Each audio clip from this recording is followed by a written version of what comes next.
Chapter 18. Eye for an Eye. It was you. Why? Luna whispered. Luna felt her world turning upside down. It was Draco who tried to kill her. It was Draco who killed Pansy. It was Draco, the boy who helped her while she was held captive by Death Eaters. It was Draco who had changed so much, who was now a scared, stuttering shadow of his former self. Only now did she recognize his changes for what they truly were: madness. I tried to change, I really did, Luna. I'm sorry. I love you, Draco muttered. Then why try to kill me, Draco? Luna hummed sorrowfully. You were my friend. I loved you too. Draco's eyes darkened while he stuttered. As your friend, as your house elf, you don't care for me the way you do for Potter. Why? You should be mine, Luna, you be. Belong to me, not him, you took everything from me, Potter, my family, my fortune, my future, my freedom. I have nothing. Draco's voice focused as his anger began to rise. I was living in the kitchen, lower than a house elf. Then you came and saved me, Luna. You gave me my life back and I was free. Only I was forced to see you with my enemy. You're mine, Luna, not his, mine. Draco banged his fist on the table while he reached for his wand. A Malfoy gets what he wants. Of course I wanted to kill Potter too, but he wouldn't eat his food. It was you I wanted dead, Luna. I would rather see you dead than in the hands of the man who ruined my life. After you are both dead, I will continue to fulfill my vow to you. I will fight hate and prejudice while you two will live on as martyrs, victims of bigots. You're mad. You're still mad. Ron spoke loudly. Draco's voice was barely a whisper. Living with Voldemort can do that to a guy. He also taught me this neat trick, Imperio. Ron's eyes glazed over and he pulled his wand on Hermione. Imperio. Hermione and Ron aimed their wands at each other. Draco hissed a whisper. I'm in charge now, Luna. This is the way it was meant to be. Now you two are coming with me where can solve this quietly. If you use your powers, Luna, I swear I will have them kill each other before you can say, oops.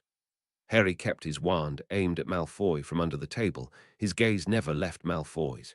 You haven't changed. You think you're a good person because Luna gave you a second chance, but I know what you are. You're a coward, a ferret. You are hopeless, Malfoy. Potter, one more word from you and I will kill you all on the spot. To hell with consequences. You have no idea how long I have waited for this moment, Malfoy hissed. Luna's eyes bore into Malfoy's.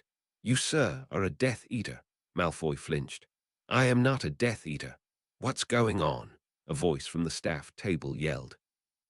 Luna seemed to be glowing red. Yes, you are, and you're also a control freak.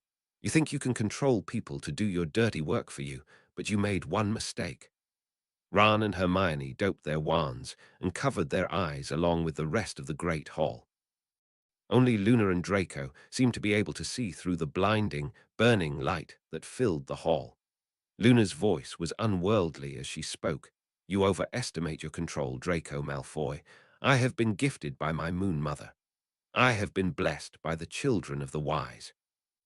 You have no power, Draco Malfoy. I am in control here. Malfoy seemed to realize this as he cowered under Luna's wrath. This was not the girl they once knew. This was something else, something human, something inhuman, something dangerous. How could you do this to me? I thought you were my friend. You tried to kill me. You killed Pansy. You tried to kill my Harry. Luna looked around and seemed to notice the rest of the great hall was blinded by a glowing orange light. The light seemed to be cooking the room to a boiling point.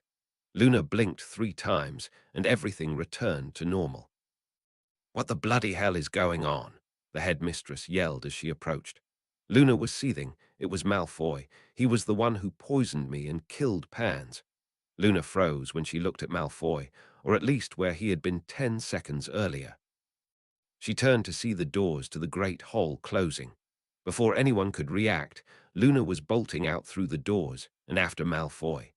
Luna knew her friends were trying to follow her, but was too focused on the hunt to care. She had felt anger before, but this was different.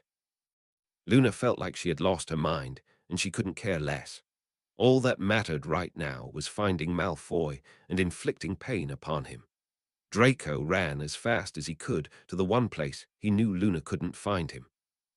He arrived at the room of requirements and quickly walked past it 3 times, causing the doors to appear. Luna raised her hand, and the door appeared immediately, allowing her to enter. Luna looked around the giant room. She had never seen so much junk in her life. Most of it had been burnt badly by fiend fire. "Oh, my shoes! I lost these years ago." Luna heard the sound of footsteps and focused back on her hunt. She slowly walked through the room searching for Malfoy. She froze when she heard movement, and the room was consumed by silence. "Ready or not, here I come," Luna hummed. She could tell she was being watched and could feel the presence of a wand aimed at her. "Reducto." It was barely a whisper, but Luna heard it and lunged 20 feet as the area she was standing was turned into a crater. "Get out of here, Luna, or I will kill you. Come out and fight me, you coward," Luna yelled as she continued to search the room. She saw Draco's reflection in a mirror and looked to find him. She heard the sound of a cupboard shake. Luna grinned as she approached the cupboard. Luna slowly raised her hand and conjured a fireball. She sent it into the cupboard without hesitation, setting it ablaze. Luna's face turned pale when she saw her emerge from it. "Mom!" A pale Pandora slowly approached Luna, point her grey fingers at her horrified daughter. Pandora began to speak. "You deserve this curse. You said I lost my mind, now you shall understand loss." "I'm sorry, Mom," Luna cried in tears. "You shall be friendless and loveless. Your life shall be empty and hollow. You shall lose everything you hold dear, even your mind," Pandora hissed.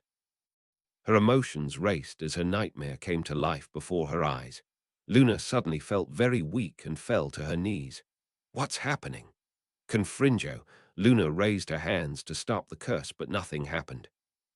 The curse hit and sent her 10 feet in the air before she hit the floor, holding her head in pain.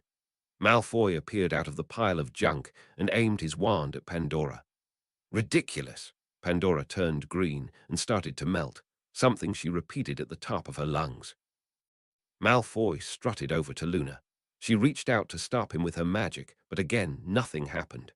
Draco looked down at her with a mad gleam in his eyes, betraying his loss of sanity. "I'm sorry, Luna, but this way you will always be mine." "Avada, Expelliarmus!" a voice screamed as Malfoy's wand flew out of his hand. "What do you want?" Malfoy hissed. "You know damn well what I want, you ferret," said the voice. "Harry," Luna whispered as she felt arms wrap around her. "I'm here, Luna," Harry whispered as he helped Luna away from the two voices. Stand aside," Draco yelled in a panic. The voice answered back. "Why, so the big bad Malfoy can kill the freak." Luna recognized that voice. "Michael." Michael turned around, ignoring Malfoy, retrieving his wand. "Hey, freak, I guess it's a little late now, but I know who tried to kill you.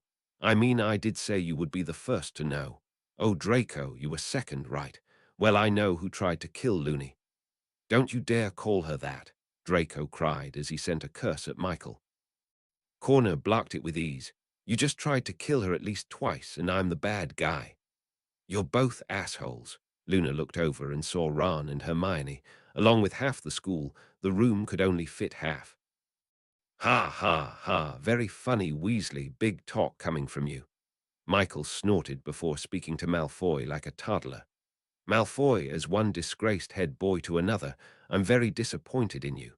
Just because you can kill weak little mudbloods doesn't mean you should. It's wrong to bully weak little—" "Oh, shut up, you mudblood," Draco muttered quietly, but everyone heard him. "What did you call me?" Michael whispered as the room was silent. "What did you call me?" "Why, you heard me." "Me," Draco stuttered as he took a step towards Michael. "I called you a mudblood, technically a half-blood, but what's the difference? I know for a fact your mother's a muggle." "How dare you?" Michael growled before facing the crowd. "No, what, fine. I admit it. It's not like my stock can sink any lower. My mother was a filthy mudblood muggle. She married my father and had me. We loved our muggle mother, and she loved us. Then she found out we were both wizards. She didn't take that very well. You want to know what that whore did? She ran away and left us behind." I haven't seen her since, but it's okay. I get a Christmas card every year with 5 bloody pounds inside. Muggles are too weak to handle magic. They are weak in the head and the heart. I want nothing to do with them. Michael muttered before turning back to Draco. You are outnumbered, Draco. The whole school is here, but you dared to call me mudblood. I cannot tolerate this. I demand satisfaction. Michael raised his wand and struck Malfoy across the face with some unseen force. Malfoy staggered back as he stared at Michael in shock. Michael raised his wand to his throat and announced to the entire room in a booming voice, "In the ancient customs of the great wizards of old, I challenge you to a duel." The room came alive with gasps and whispers as Michael continued. "The duel will be to the death, or until one of us admits defeat. Admitting defeat means you put your life in my hands, and I decide if you live or die. Same goes the other way, but I will die before I kiss the boot of a Death Eater. You WW. Want to DDD? Duel me. Are you mad?" "I've been trained by the D Lord himself. I accept, of course," Draco stuttered confidently as he raised his wand. Michael did the same, and a glow appeared between them. The headmistress broke the silence. "Corner, you stupid boy. You are giving him a chance to kill you." "Just stop the duel now, headmistress," Harry yelled. Flewick moaned. "It doesn't work like that. They just made a sacred vow, as is tradition of these types of wizard duels. If they don't duel, they will both die. Bloody wizards," Luna muttered under her breath. "So Half-Blood D. Do you know the customs of a duel?" Draco sneered. Michael spit to the side. The two young wizards met in the center of the room and bowed. They turned their backs to the other and walked 10 feet away. Michael lifted his wand and the countdown began. 1. It was only then Harry remembered. 2. "Michael, look out," Harry yelled as Draco turned early. "Avada Kedavra." Michael heard Harry and ducked as the green light just missed his head. Michael turned livid. "You bloody fucking coward, Reducto." Malfoy dodged the curse, but the resulting explosion sent him soaring. He landed in a pile of junk and immediately slashed at Michael, who blocked the cutting curse. Michael aimed another Reducto at Malfoy, who again rolled out of the way and again was still sent flying from the resulting explosion. "This is too easy, Malfoy." "Maybe I was wrong. You are too weak to be a Death Eater," Michael taunted. Draco stood up, and the two sent of a volley of curses at each over. "Mucus ad nauseam, Calvario petrificus totalis, locomodo wibbly, Imperio, locomodo mortis sectum sempra, Reducto." "Crucio, Fiendfire." Michael's Fiendfire sent Draco running for cover as Michael continued his taunts. "Remember this one ferret. I'm going to fry you alive, just like your thick-headed friend." Luckily for Malfoy, Michael was far better controlling Fiendfire than Crabbe. "Stupefy." A volley of stunners were blocked by Michael, cancelling the Fiendfire and leaving him vulnerable. "Confringo." Michael was blasted against the wall with a sickening thud. Michael collapsed to the floor in a daze as Draco's wand crossed into his throat. "Does the Mudblood yield?" Michael spit blood on Draco's foot. "I'm not dead yet, Malfoy." "You have the courage of a Gryffindor and the bee-brains of a Hufflepuff. How are you in Ravenclaw?" Malfoy hissed. Michael chuckled. "You forgot to mention the cunning of a Slytherin." "Defindo!" Malfoy screamed in pain as the curse cut halfway through his ankle and felt Michael's expulso smash him to the floor. Michael pulled towards him, and both held wands to each other's faces simultaneously. "Avada!" They both paused when they took in the situation. Neither would be able to dodge killing curses, and both wands were being held at each other's heads. Michael couldn't help but laugh. "I think we have reached an impasse." Not unless why. You why? Yield," Malfoy shot back.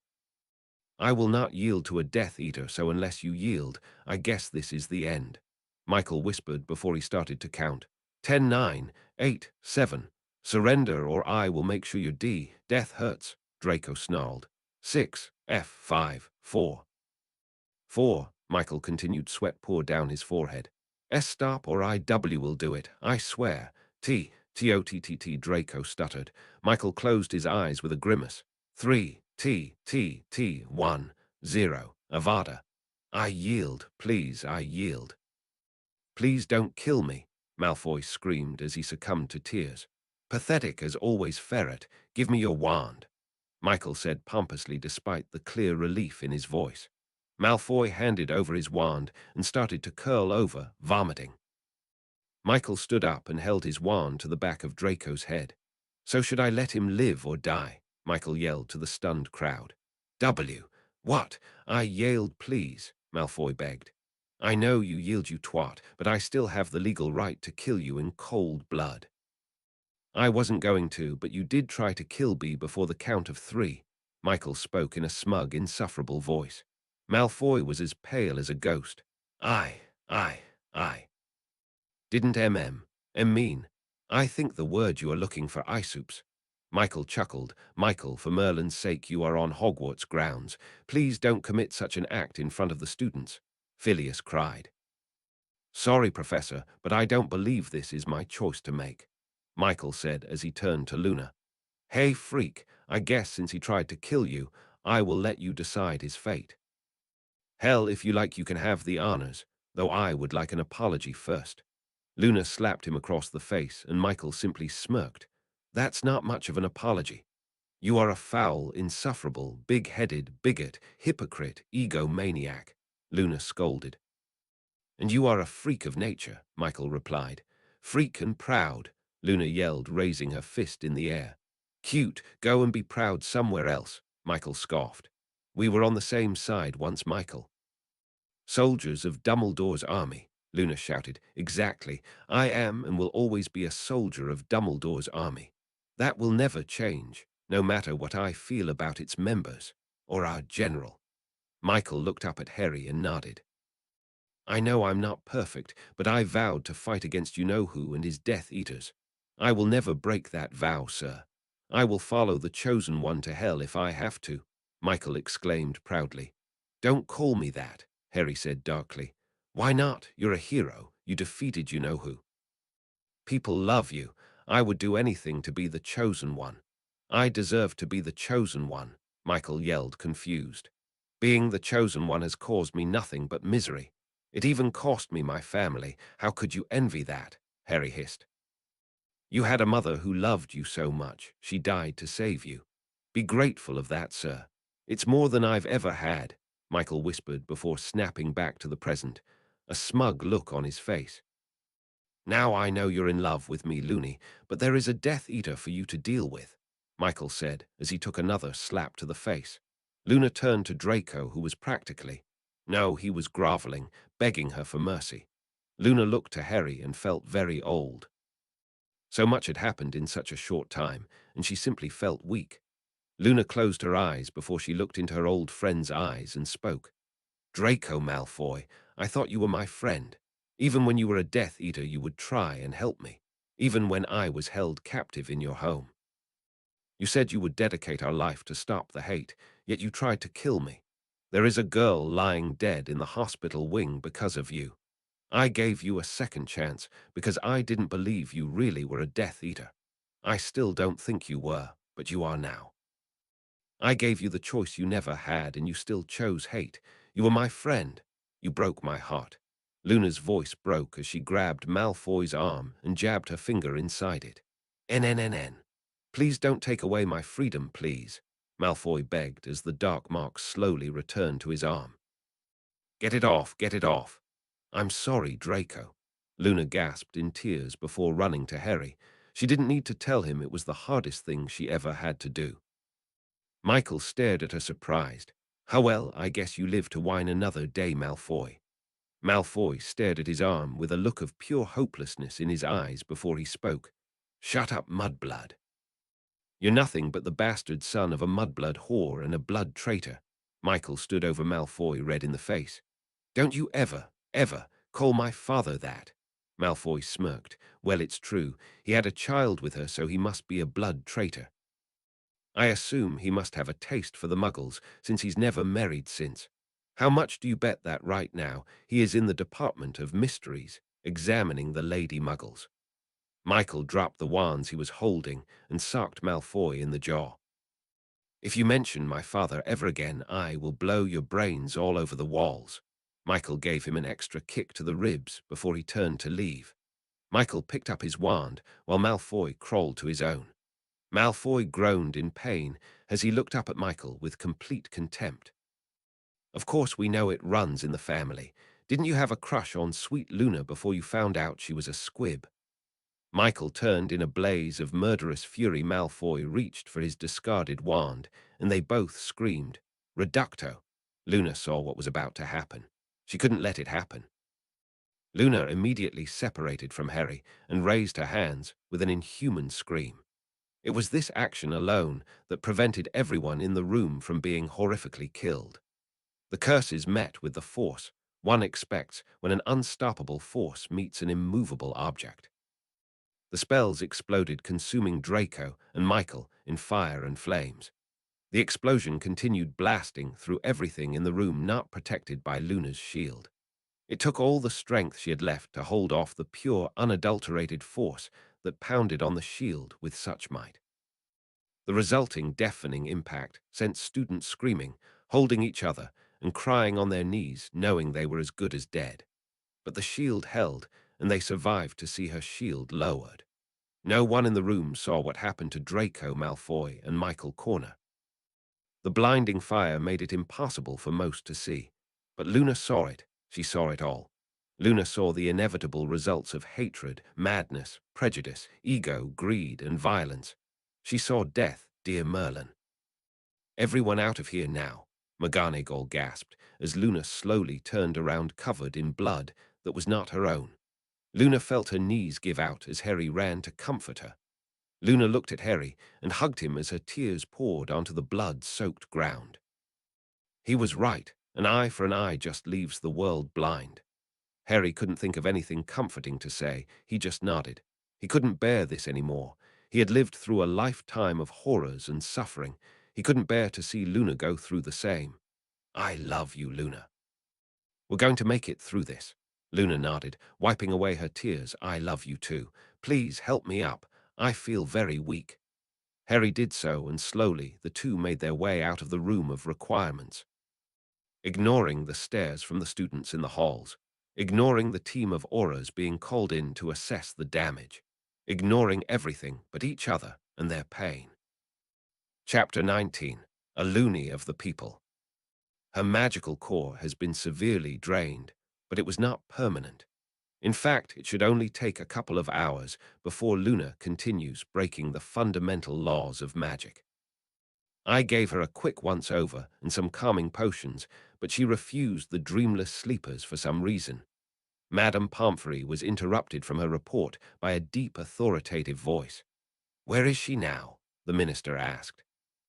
Phileas replied, "I believe she is with Potter, recovering from having one of her closest friends try to kill her, then watching him die the way he did, along with her enemy who was trying to help her, in a way. We all saw what happened in the Pensive," said the headmistress.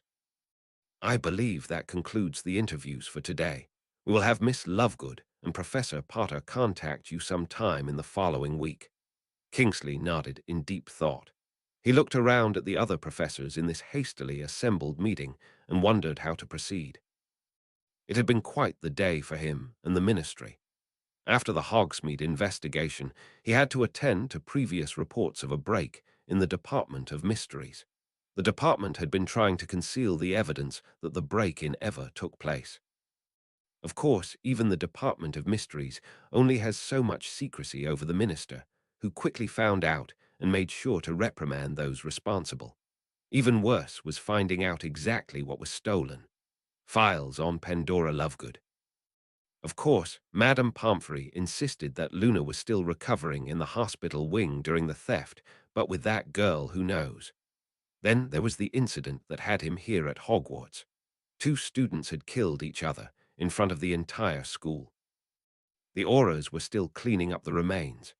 The first thing he had done when he entered the meeting was to demand that students learn the consequences of colliding spells, especially 2 reductos. Most shocking, however, was what he saw in the Pensive. Luna had used her powers to stop the explosion. He was aware of Luna being a magic using squib, but this was something else entirely. Actually, headmistress, I feel it would be for the best if the Auras stayed at Hogwarts for the time being, Kingsley said, earning looks from the Hogwarts staff. In the span of 2 days, there have been 2 attempts on Miss Lovegood's life and 3 student deaths. I believe that there should be an Aura Guard on permanent reserve at Hogwarts. But Minister, no, but Minerva, this cannot be tolerated. It hasn't even been a year since the Carrows were terrorizing Hogwarts and the final battle with you-know-who was fought on school grounds. This cannot be accepted. Over the years, there have been Dementors, dragons, Death Eaters. There's a killer tree on Hogwarts grounds, and a chamber built specifically to hold a bloody basilisk. It cannot be denied any longer. Hogwarts is not safe. The room was silenced as the minister continued. The ministry has, for the most part, allowed Hogwarts free rein. That shall no longer be the case. I will have Auras on constant post here for security purposes. They will be here to help enforce rules and prevent deaths. You cannot deny the good this will do. Imagine how the battle would have gone if Auras were already stationed here waiting to stop the Dark Lord's forces. Now understand that the ministry's presence will not at all be like Umbridge's reign, which was disgraceful in the best situations. The ministry will only ensure safety among the students. I am also putting an end to incompetent teachers, as I've gone on to understand the only Dada teacher that did not try to kill or cause serious harm to Mr. Potter was Snape. Sprout raised her hand. What about Lupin? He was He was a werewolf as well. He tried to kill Potter during the full moon because he was not responsible enough to take his wolfsbane potion that night. He was my friend during the war, but he still deserved to be sacked for that incompetence. I feel the same way about most of you here as well. I find myself very disappointed with the Hogwarts staff. Why did no one stop Mr. Corner from making a dueller's oath with Mr. Malfoy? Why didn't the school call the Auras when the Chamber of Secrets was opened? You fear the ministry more than a basilisk. Absolutely, said Phileas, who was giving the minister a cold glare. I know what the ministry is capable of. I have seen what happens in the Department of Mysteries. Watch it, Phileas, the minister warned. I'm not going to break my unbreakable vow, but I do know. You know I know. So you must know my feelings on the ministry. Dumbledore's judgment may have seemed strange at times, but I perfectly understand why he made the separation of school and ministry a top priority. Well, Dumbledore is gone. May he rest in peace. I am here, and I am putting Auras in the school to protect the students. I am not asking. This is an order. The room fell silent before the minister spoke again. I will also be placing some guards to protect Potter and Lovegood, since they are still in danger from the pardon my language, mudblood haters. Do you think it wise to put guards on Lovegood? The girl already suspects the ministry will harm her, the head mistress spoke. Kingsley spoke carefully. Even more of a reason to keep an eye on her. The girl needs to see that we can be trusted. Paranoia is very dangerous, and she has incredible power. Honestly, her very presence is a danger to the students. We must protect her from them. We must protect her from herself. Most importantly, we must protect the other students from Luna Lovegood while she is still at this school. You okay, Luna? Harry whispered as she awoke from her sleep. They were in Harry's private quarters where Luna had been regaining her strength. Luna's eyes focused on the fireplace as she thought about her latest dream. The ministry has played their hand. They are using recent events as an excuse to have Auras placed in the school for protection. On the surface, it seems like a good idea, a great idea. Merlin knows Hogwarts has not been the safest place for children over the years. But why now? Harry finished her thought. You think they have other motives. I know they do. I'm not sure what their motives are, only that they involve me. They want to put me under extra guard. This is what the Nargles meant. Remember, they said the killer is incredibly dangerous, not from his actions, but the consequences of them. The killer will unintentionally cause it to happen, Harry finished. Draco caused this to happen by being responsible for all 3 deaths, including his own. This feels too well planned. That's because it is Harry, Luna hummed. They sat in silence a while longer before Luna spoke. What's it like? Harry waited for Luna to finish, but realized she had. What like? What's it like to take a life? Luna whispered as she stared into the fire. I'm not really sure. I still don't really feel like I killed Voldemort, though I can't say I feel guilty for him either way. His life wasn't worth a thing. I may have killed a Death Eater during my final escape from Private Drive. I knocked a Death Eater off his broom. I don't know if he died, though. Why? Luna looked at him for a second before returning her gaze to the flames. Her voice was almost monotone as she voiced her deepest thoughts. I I tried to kill him, Draco. I was just so angry and hurt. I just lost control. Next to you and Dad, he was my closest friend. He helped me through one of the worst times of my life. I never felt that way before. When I found out it was him, I saw red and the room turned red. I saw fire and the room burned like fire. He fled and I followed. I wasn't thinking, I just wanted to. In the room I saw a cabinet shaking. I didn't even hesitate to set it on fire. If he had been in there, I would have killed him. I didn't even hesitate. Luna met Harry's gaze with tears in her eyes. Then he died. I saw him die, and I could not help him. I got my wish, but I couldn't save him. I couldn't save either of them. I saw the way the spells hit and how they died. I didn't see a killer. I saw my best friend die the worst way possible. I wanted to hurt him. I don't want to hurt anybody. He's dead. They are both dead. They didn't deserve it. They didn't. I had wanted this. What happening to me, Harry? Luna burst into tears as Harry just held her and whispered soothing words in her ear. No matter what, Luna had always been a pure soul. No matter how hard things got, she would never have wanted to hurt someone. Now that she had, she was full of regret, even if it was justified. Harry felt something akin to grief as he realized how much Luna had changed. It wasn't that he didn't like her changes. She was always still the same Luna to him, but right now he realized how much she had to grow up these past few years. She had fought in the worst war in wizarding history on multiple occasions. She stood strong despite being held captive by Death Eaters. Then all of this and the death of her mother. Hello, Harry and Luna saw Ron's head in the green flames of the fireplace. Ah, they want to see Luna. Ron mumbled awkwardly. Harry's face darkened. Ron, do me a favor and tell whoever wants to see Luna to shove it. I don't care if it's the headmistress or the minister himself. Luna's not seeing anyone today. No, it's not like that. It's not them, it's... Well, you have to see for yourself. You're not going to believe it. Ron stuttered before leaving the green flames. The couple exchanged a look and shrugged, curiosity getting the best of them as they followed Ron through the fireplace and into Harry's office. Any idea on who wants to see you? Luna shrugged. I hope it's not. Oh, whatever Luna was about to say was lost at the sight before her. The entire Dada classroom was completely packed with students, all their eyes fixed on Luna, who grabbed Harry's hand in fear. Harry saw Ron still making his way through the crowd back to Hermione, who was smiling nervously. She tilted her head to the door, and he saw the hallway was also jam-packed with students. How many? Harry mouthed to Hermione. Everyone, Hermione mouthed back. Harry's mouth replied, earning a stern glare from Hermione. He turned back to Luna, who was frozen like a deer in the headlights, as if the slightest movement would give away her position. One of the first years slowly walked towards Luna, staring into each other's eyes. The girl spoke in a soft voice. Thank you. Luna looked confused, speaking for the first time. For what? You saved her life. You saved all our lives in there.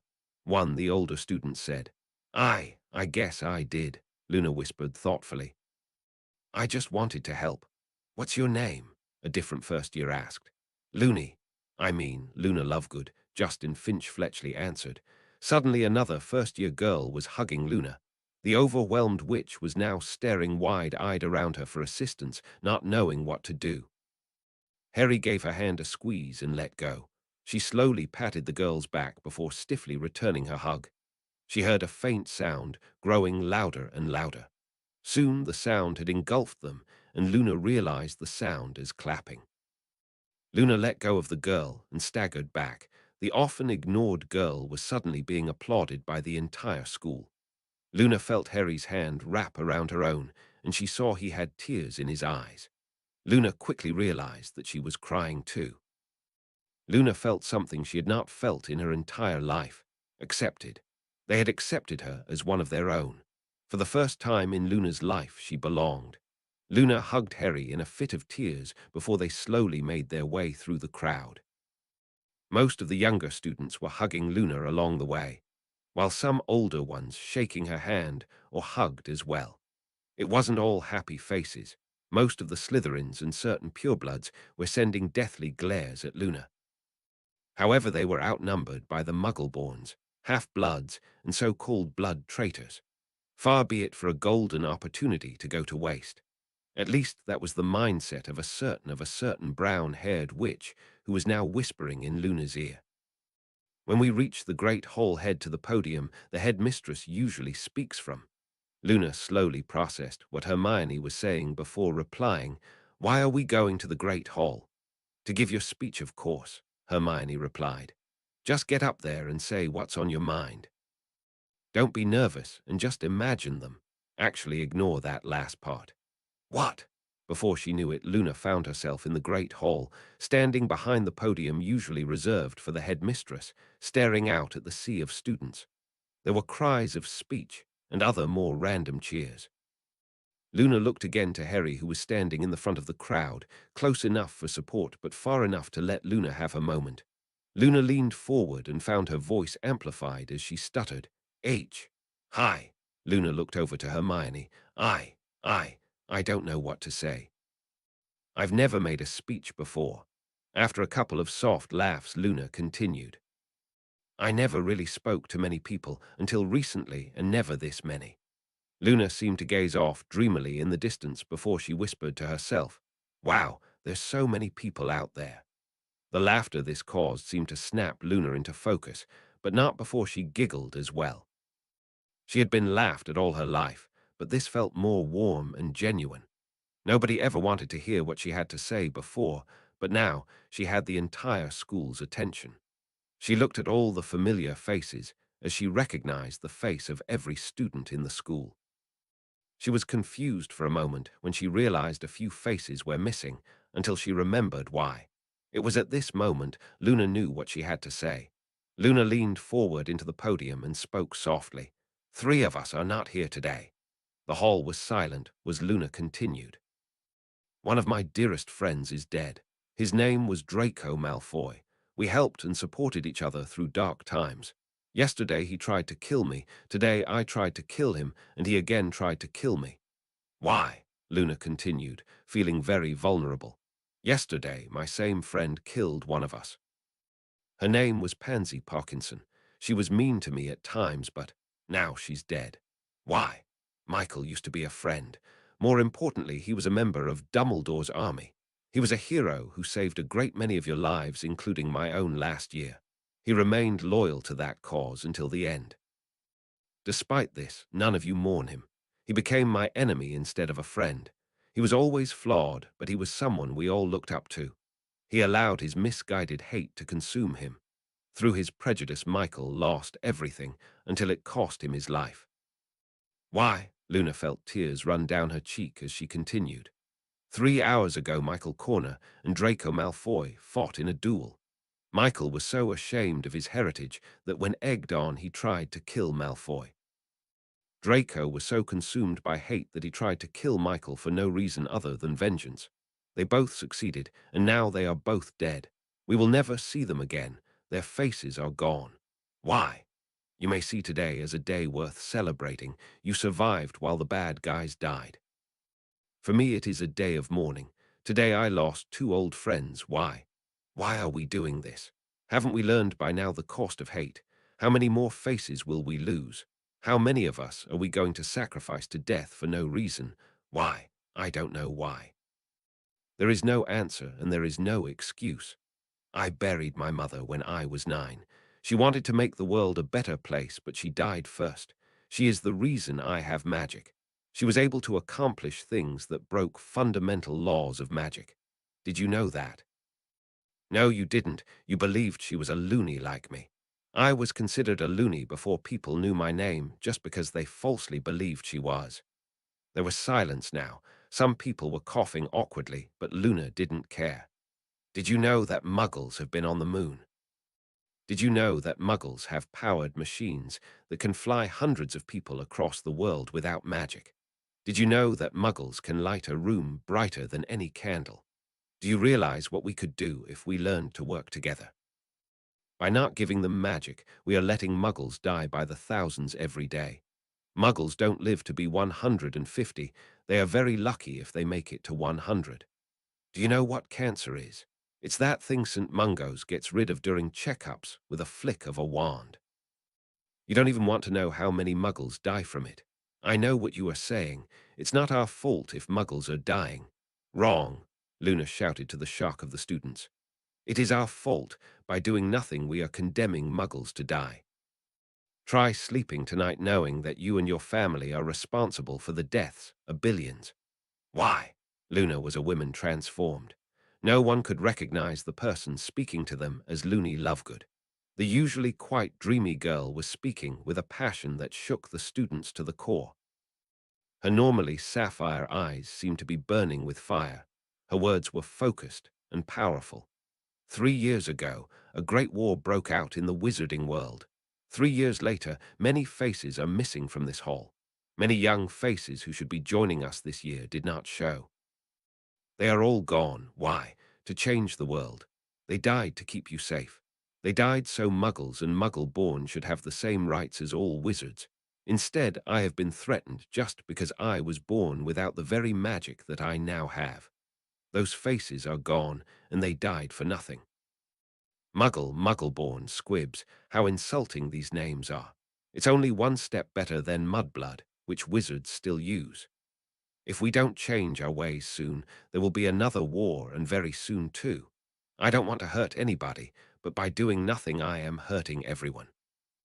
That is why I refuse to do nothing. I have got to change the world. I just have to. Only I realized something very early on. I can't.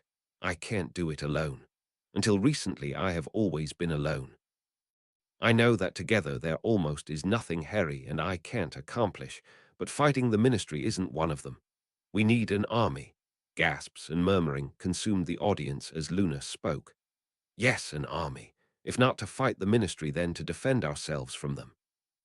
The minister had just ordered the presence of auras to stand guard in Hogwarts Forest. The ministry is making a statement. They are always watching. Why are they doing this? To keep people like me in our place. I believe they are planning to kill or kidnap. They plan on taking advantage of our weakened state. Many of us are still recovering from the scars of war. Some of us will never recover, like me. Luna rolled up her sleeves and closed her eyes, allowing her scars to become visible again. Many had seen them before from the recent article in the Daily Prophet, but seeing them in person was another matter entirely. This is hate, this is prejudice, and this is what I have suffered for no reason other than being who I am. I like who I am. I like being me. You should like being you. If you don't like who you are, then change. Become the person you are meant to be. I am changing every day. I'm scared, and I admit it proudly. I'm a squib, and I admit it proudly. I'm a loony, and I admit it proudly. I'm all those things, but that is not my name. My name is Luna Lovegood, and I say it proudly. It is the name my mother gave me. I am a witch not by birth, but by choice. I am a witch because my mother gave me a gift. I wish to give this gift to the world if I have to die trying. I don't ask you to help me with this. I just ask you to stop the hate. The world is in your hands. I have always prided myself in being an individual, but if it weren't for Harry, I would be dead. I learned something yesterday. If we don't stand together, we are going to die alone. We are all going to die. If you don't stop the hate now, then one day all of us will be gone. No more faces, no more us. This hole will be empty and cold like the world it will inhabit. I don't want anyone to die. So let's live. For the love of Merlin, let's stop hurting each other and live with love. That is all I wanted to ever say. No more hate. Things need to change. Things are going to change. Why? Why not? The audience started to cheer as Luna raised her fist in the air, tears in her eyes as well as many in the crowd. Some of the crowd started to boo and eventually left the room in a huff. No one bothered with the unwelcome deserters as they were too busy celebrating the spark that had been ignited that day, igniting the flames of change. Luna ran to Harry and embraced him. Luna, that was incredible. I'm so proud of you.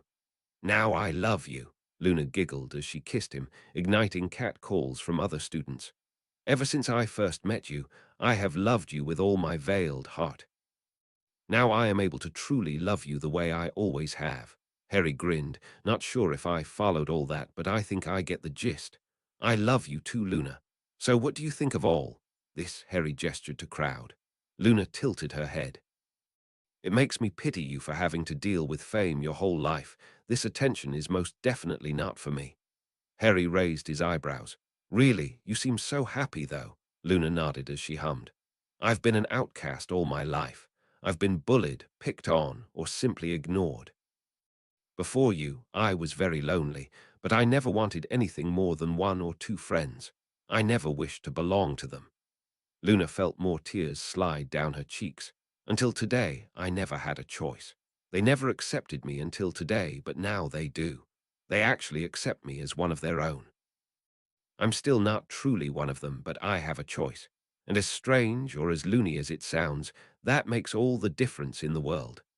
Meanwhile, the minister watched from the doorway. He felt his stomach clench. In a matter of minutes, Luna had just become more powerful and dangerous than her strange magic could ever make her. This was someone the people would follow. Before he knew it, Luna had approached him, staring him dead in the eyes. She had her usual dreamy calmness, but there was something else there. Luna reached behind her head to the back of her neck and removed a necklace. She held out the necklace to the minister, who stared in confusion. "What is this, Miss Lovegood?" the minister asked with a friendly smile. Luna spoke sweetly. "You should know since you gave it to me." "Pardon," Luna hummed serenely. "Don't play dumb, we both know you are too smart for that. You bewitched George Weasley to give this to me. It's a good thing you did because it helped save my life." "Thank you very much, sir, but I must ask how you knew I would need it." "I'm afraid I don't know what you're talking about."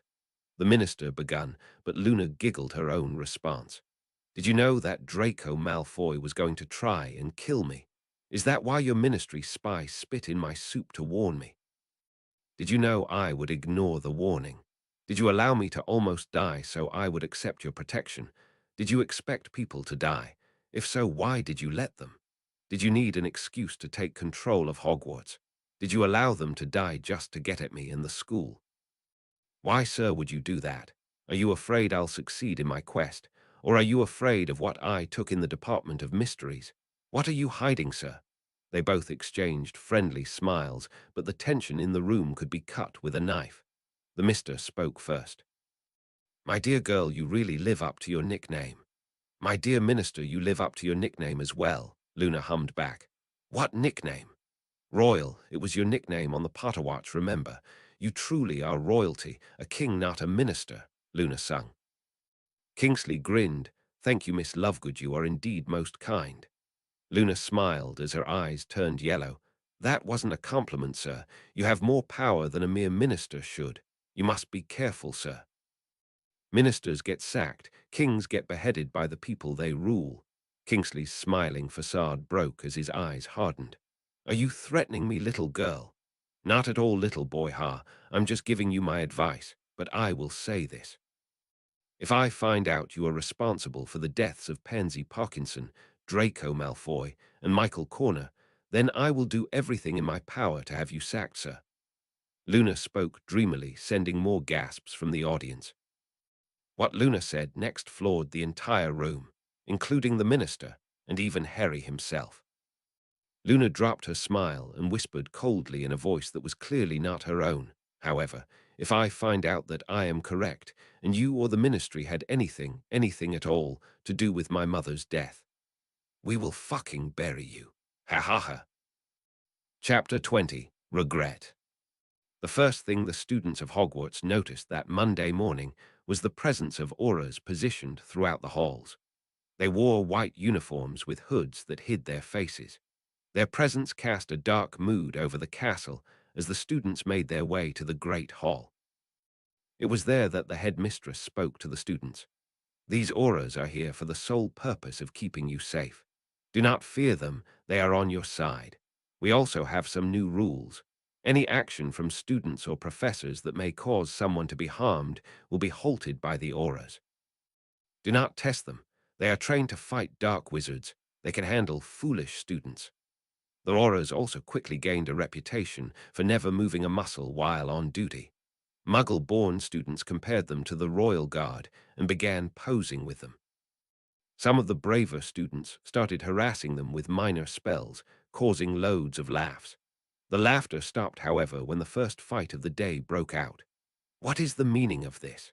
Phileas yelled in a voice larger than his body as he approached the scene outside his class. The aura pointed to the two unconscious students. Students 286 insulted patient X, causing student 745 to attack with spell 34. "Stop that ministry rubbish," Phileas yelled, pulling his hair. "Please speak English." "Sir, English." "You know what English is, you empty-headed wind-up toys," Phileas screamed. The aura stuttered in the presence of the small half-goblin. Well, this boy, I think his name is Blaze Zabini. Well, he insulted the squib girl. "Luna Lovegood, you know her name, please use it," Phileas hissed. "As I was saying, he insulted her, causing this girl, Hannah Abbott, to use a bat bogey hex on him. I responded by incapacitating her. Blaze responded by trying to hex me, so I incapacitated him too, sir." "And pray I ask, how you incapacitated my students?" Phileas asked calmly. "I stunned them, sir." "What?" Phileas screamed. "You stunned my students. It's protocol." "Protocol, my goblin ass. They're students, not criminals," Phileas squealed. "It's just a stunning spell," the aura unwisely said. Phileas immediately whipped out his wand and the aura fell to the ground. "See how you like it then, venerate." The two students woke up to Phileas squealing. "No fighting in the halls. Detention this Friday night at 8. That is how you punish students. You don't stun them. Excessive force is what it is." After that, no one messed with the auras or Professor Flitwick. Harry was already struggling not to do the same with the auras, though he had yet to see a case of excessive force. As he entered his class, he was already fuming. "Everyone, wands out. I know this has been a very eventful weekend, but I expect the best from you today. We will be learning about colliding spells and how to avoid them. This lesson has been mandated by the ministry, and I must say that after yesterday it is something we should all learn. What are you doing here?" Harry had turned to his students to see 3 auras posted in his classroom as well. The middle one spoke. "Regulation, sir. All classrooms must have at least 1 aura on duty, depending on the danger of the class. Obviously, defense against the dark arts rates is a dangerous class, so there are 3 of us, sir." Harry smirked. "Thank you, now please leave." "Can't, sir." "Very well, 1 moment, please," Harry said before he walked into his office. 1 minute later, all the auras received patronus messages as Harry returned. "Sorry, sir, we must leave. We just got an urgent message from the minister," the auras said as they left the classroom.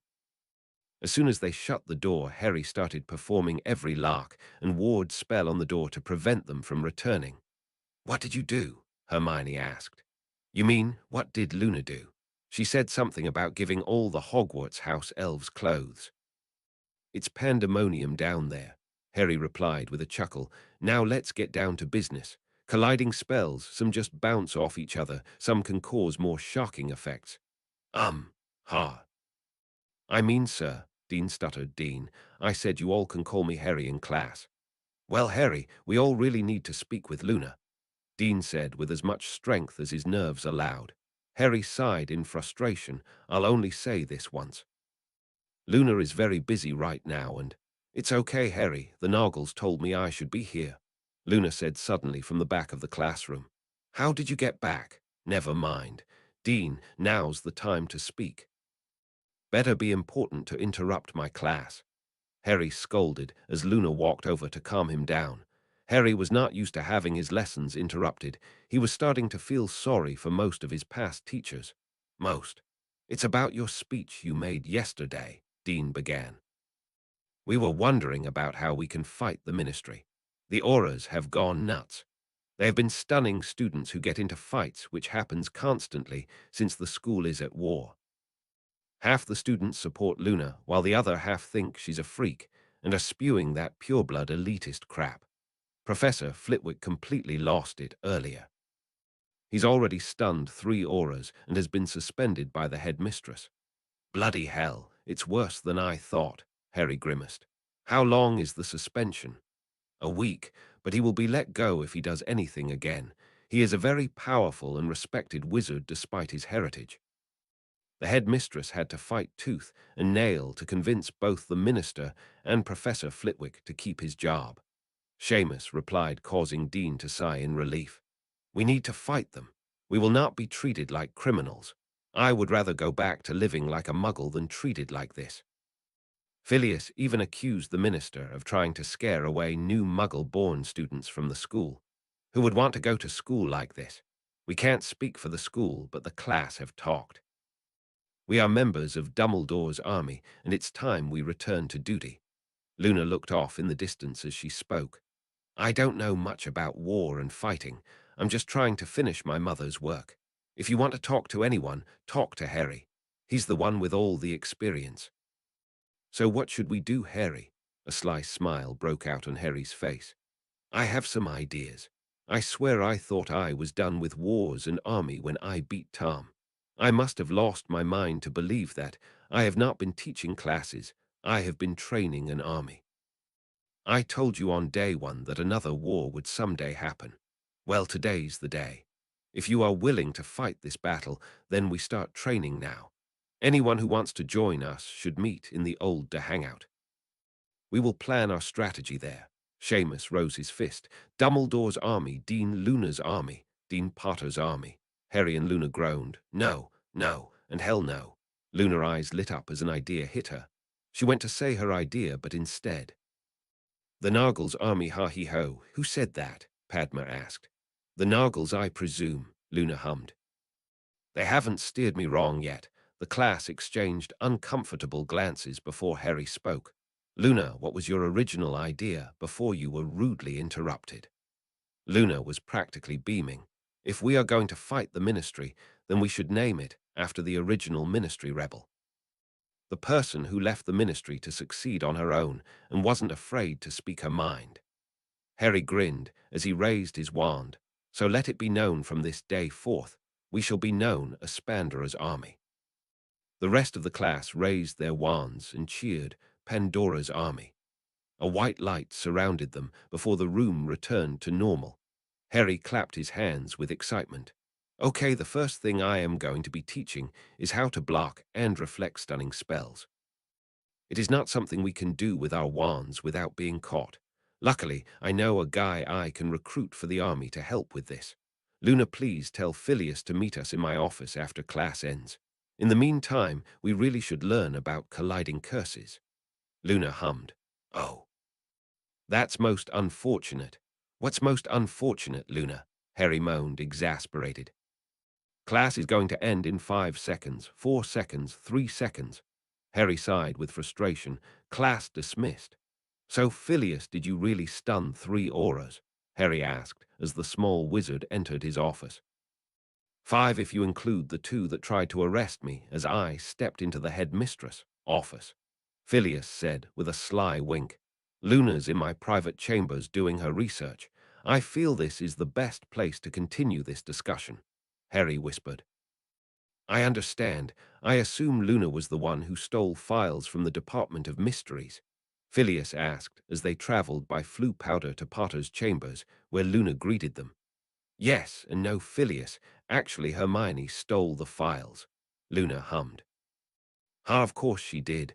Brightest student I've had since both of your mothers. The minister started bombarding me with questions about it during our discussion earlier. Whatever you did with the house elves really pissed him royally. Phileas laughed as he took a seat by the fire.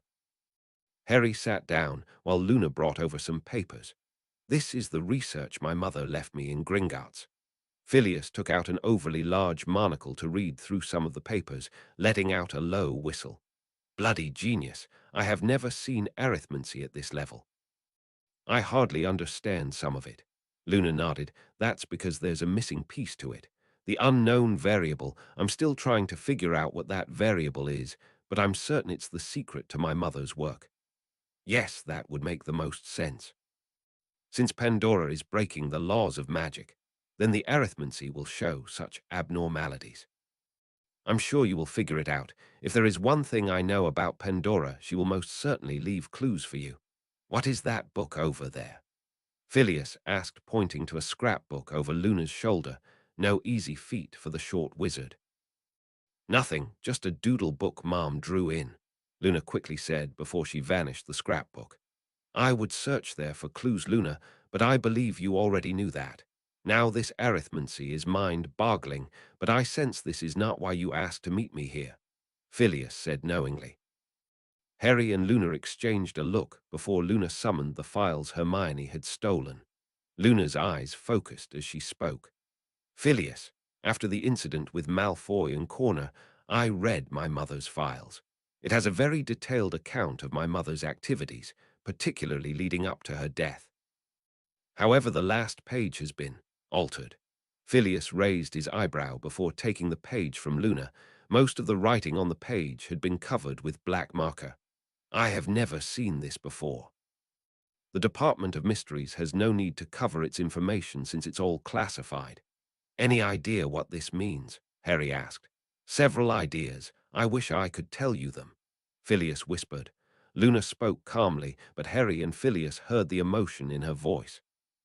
Godfather, I know you made an unbreakable vow, but I have to ask you, did the Ministry kill my mother? Phileas suddenly looked very old as he spoke. I can neither confirm nor deny that Pandora was murdered by the Ministry. I have heard of your threat to the Minister yesterday. I can only assume this page is the reason why. How long have you suspected this? I have always suspected in some way, but this... Luna paused before she looked deep into Flitwick's eyes. Please, Godfather, I beg you to tell me what you can. Luna whispered as Harry noticed the importance of her wording. Phileas lifted his wand and, to Harry's surprise, started smoking it like a cigar. Smoke was even coming from it. It was clear that Phileas was very old now. Phileas rubbed his nose and slowly began to speak. I once ran the Department of Mysteries. When I first arrived there, I was horrified by the things I saw. I cannot speak of what I saw. I nearly quit, but instead I decided to make a stand.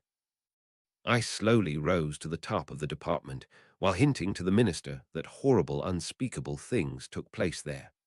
As I rose up the ranks, the minister took me more seriously. By the time I became head of the department, I had the minister's full attention. I used my power to allow the minister access to information at my discretion. Together, we quickly set things right, and it became a place of learning and knowledge. The previous charms teacher, Professor Bluegrass, died after he accidentally dropped a levitated table on his own head. At the request of Headmaster Dumbledore, I later started to work at Hogwarts part-time while he looked for a permanent replacement. Of course, he never did, and I never minded. I had to retire from dueling after that, so it was just running the Department of Mysteries while teaching. Thank Merlin for time turners. One day, there was a little girl in my class named Pandora. She struggled with performing regular spells, but then she started inventing spells. I immediately took her on as my protege. I also worked with her in my Department of Mysteries. We both agreed that she had little use for Hogwarts, but with my department, we could accomplish amazing things. She dropped out of school after her OW L's in order to join, and things were wonderful for a very brief time. Then came the new minister, and I'm afraid it wasn't long before I was demoted. Pandora and I could only watch as the new minister made things even worse than before. I stayed to try and fix things while your mother quit and began working in solitude. She also gave birth to you, Luna. We remained very close until the day she died. Phileas took a deep breath and looked away. I loved her, Luna. She was the daughter I never had. I feel the same way for you. I find myself in a very familiar position, trying to succeed where I failed before. Phileas took a big huff of his wand before he put it down, looking his surrogate daughter in her eyes. I found out something terrible they were going to do. I tried to prevent it. I tried to warn. I tried to persuade them to spare. I failed. One day I went to work and I heard the news. I quit that very day and have never ever returned to the entire bloody ministry of magic. I should have broken my unbreakable vow, Luna. I hesitated out of fear for my own life. I thought I could avoid it and still help. I'm sorry, Luna. Phileas broke down in tears as Luna ran over to hug the little man. It's not your fault, Phileas. My mother loved you like the father she never had. I love my father, but I feel the same way about you. Phileas hugged her back. Bless you, child. You truly have your mother's heart. After 5 minutes, Phileas got up to leave. Potter, after you and Luna are done talking, I wish to speak with you in my own office. Harry nodded as the green flames took Phileas away before turning to his love. Luna, are you okay? Luna nodded, tilting her head. Of course, are you okay? Harry stared at her for a couple of seconds before answering. I'm fine, Luna, but I'm worried about you. Don't you understand what Phileas just told you about your mother? Of course, I have always suspected, but these papers confirmed it for me, Luna hummed. Luna, you're doing it again, Harry said calmly. Doing what? Luna asked, confused. You're repressing your feelings for your mother's death. You have to face your grief, Luna, Harry whispered. It doesn't matter how she died, Harry. What matters is she's dead. Nothing has changed. I have already accepted my mother's death. Luna spoke with a hint of bitterness. Have you? I don't think you have, Harry exclaimed. Why not, Harry? Luna shouted. Your hands have been holding flames since Phileas left, Harry yelled back. Luna looked at her hands in shock. They indeed held flames. She turned her back to him as she whispered softly, Harry, please don't. Don't what, Luna, make you feel? Harry whispered. You can't repress these feelings of grief, Luna interrupted with a whimper. And guilt. Harry, you don't understand. Then help me understand, Luna. Talk to me, please, Harry insisted as he embraced Luna. I called her crazy. I said that everyone was right, that she had lost her mind. It was the last thing I ever said to her. I hurt her feelings, then she died knowing her own daughter thought she was loony. I never even said goodbye. Luna's voice cracked as she vanished, leaving Harry in the room alone, unable to help her. Many hours after Harry left to speak to Phileas, Luna reappeared with a flash. Harry, darn it, I seem to have misplaced him. Luna shrugged before singing. I'll see him when I see him, and not see him when he's near. I'll see him when I don't see him, and not see him when he's here.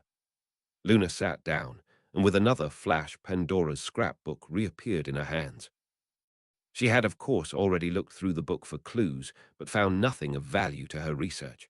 However, as far as Luna was concerned, it contained a treasure far more valuable. She looked at the first page and smiled. Inside was a sketch of a crumbled horned snorkack. The creature was almost childlike. It was red with yellow spots and had bulging blue eyes. It also had the smallest horn on the top of its head. Beside the picture were notes her mother wrote. The crumbled horned snorkacks, one of the rarest creatures imaginable. They look harmless, but despite their vegetarian diet, can be quite vicious when threatened.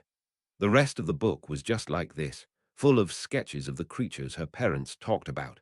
Most interesting of all was the sketch of the Nargles, or lack of a sketch. Pandora, however, did leave notes on them. The Nargles have the wisdom and power of a fairy and the instincts of a pixie. Nargles love nothing more than to cause chaos for their own amusement. They are by nature sinister pranksters. They are, in the purest sense of the word, anarchists. Despite these qualities, Nargles are not evil and wish no true harm on their victims. They only believe in making life more interesting for all involved. They look like they are described, a cross between fairy and pixie. So ugly. Luna giggled as she kept reading, forgetting about her worries. Luna read until she saw the Strals flying outside. With a smile, she disappeared to play with the flying creatures. Chapter 21. The dueling champion. Harry entered Flitwick's office to see the professor pouring himself a glass of fire whiskey. Luna's not taking all this well, is she? Harry sighed as Phileas poured him a glass as well. She keeps repressing her grief. It's not bloody healthy. Luna's magic is becoming more unpredictable, Phileas said. One moment she is invincible, the next moment Draco Malfoy gets the upper hand on her. Then before the confrontation is over, she shields us all from a colliding reducto explosion. From what I've seen, there are only two things that could have weakened her enough to let Draco get the upper hand. First, she could have lost her magic a little sooner than anticipated, but as we all saw, she gained it back to stop the explosion from killing us. This leaves option two, that she was weakened by her own emotions. Anger, for all its flaws, cannot do this, and judging by the look in her eyes when we arrived, she experienced fear. What made her so scared then? Harry asked. Judging from what Lupin told me back when he was teaching Dada, Luna had a nasty reaction to the Bogart. Next to Dementors, it is the only thing that was able to get a genuine fearful reaction for most of her time in Hogwarts. Phileas' eyes glazed as he took another drink. The Bogart took the form of Pandora. Her mother, Harry muttered almost to himself. Why? Her last words she said to her mother was, "You are mad." On the surface, it wasn't that bad. Pandora most likely found her 9-year-old saying this quite amusing. However, minutes later, Pandora was dead and Luna changed, Phileas whispered. Luna's greatest fear is being alone. She lost her mother and was completely alone.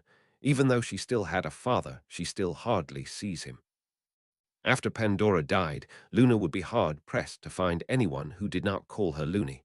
A part of her feels that she deserves to be lonely for what she said to her mother. She shouldn't be, Harry blurted out. She shouldn't feel guilty, she shouldn't be called Loony, and she shouldn't have to carry all these burdens. She should have a mother who loves her, a father who is always there for her, and friends who stand by her. Luna deserves to be happy. She doesn't deserve all of this. It's just not fair. It isn't fair that you became the boy who lived, but you did. It isn't fair that I am a second-class citizen because I'm a half-breed, but I am.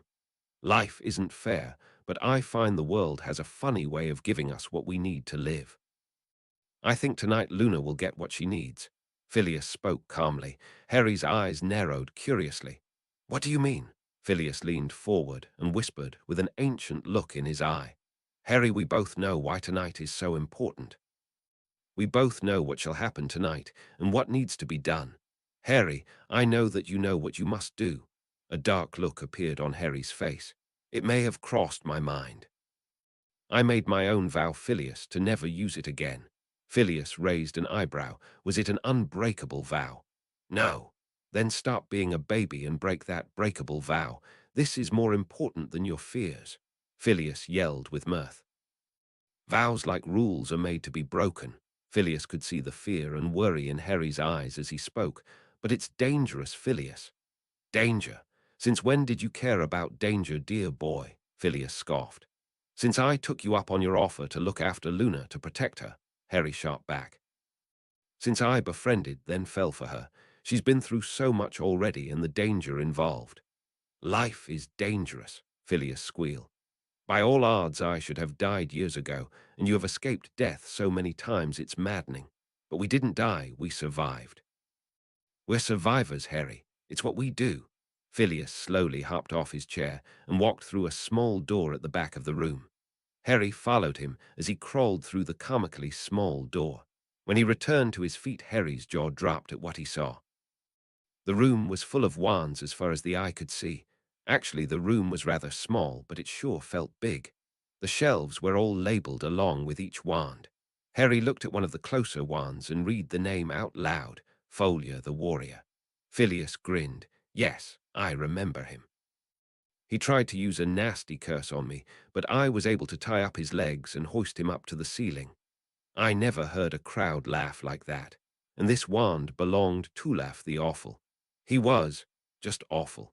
The Daily Prophet called it the mismatch of the century, but he had money and wanted to duel. It was easy money. These are wands you won from dueling, Harry whispered in awe. Mostly, I also started collecting more famous wands over the years. Mostly wands of dark wizards, since the light wizards are usually buried with theirs. People are too paranoid to let a dark wizard near his wand even when he's dead. That said, most of these I won from conquest. When wizards duel, a wand can change its loyalty if beaten, so it is commonplace that the winner of a duel wins the wand, Phileas said smugly. As you can see, I own a lot of wands. I heard you were a champion, Harry said. A champion? I was the best, Phileas whispered with a faraway gleam in his eyes. They all thought that they were better than me. They thought I was inferior because I was small, when it only made me harder to hit.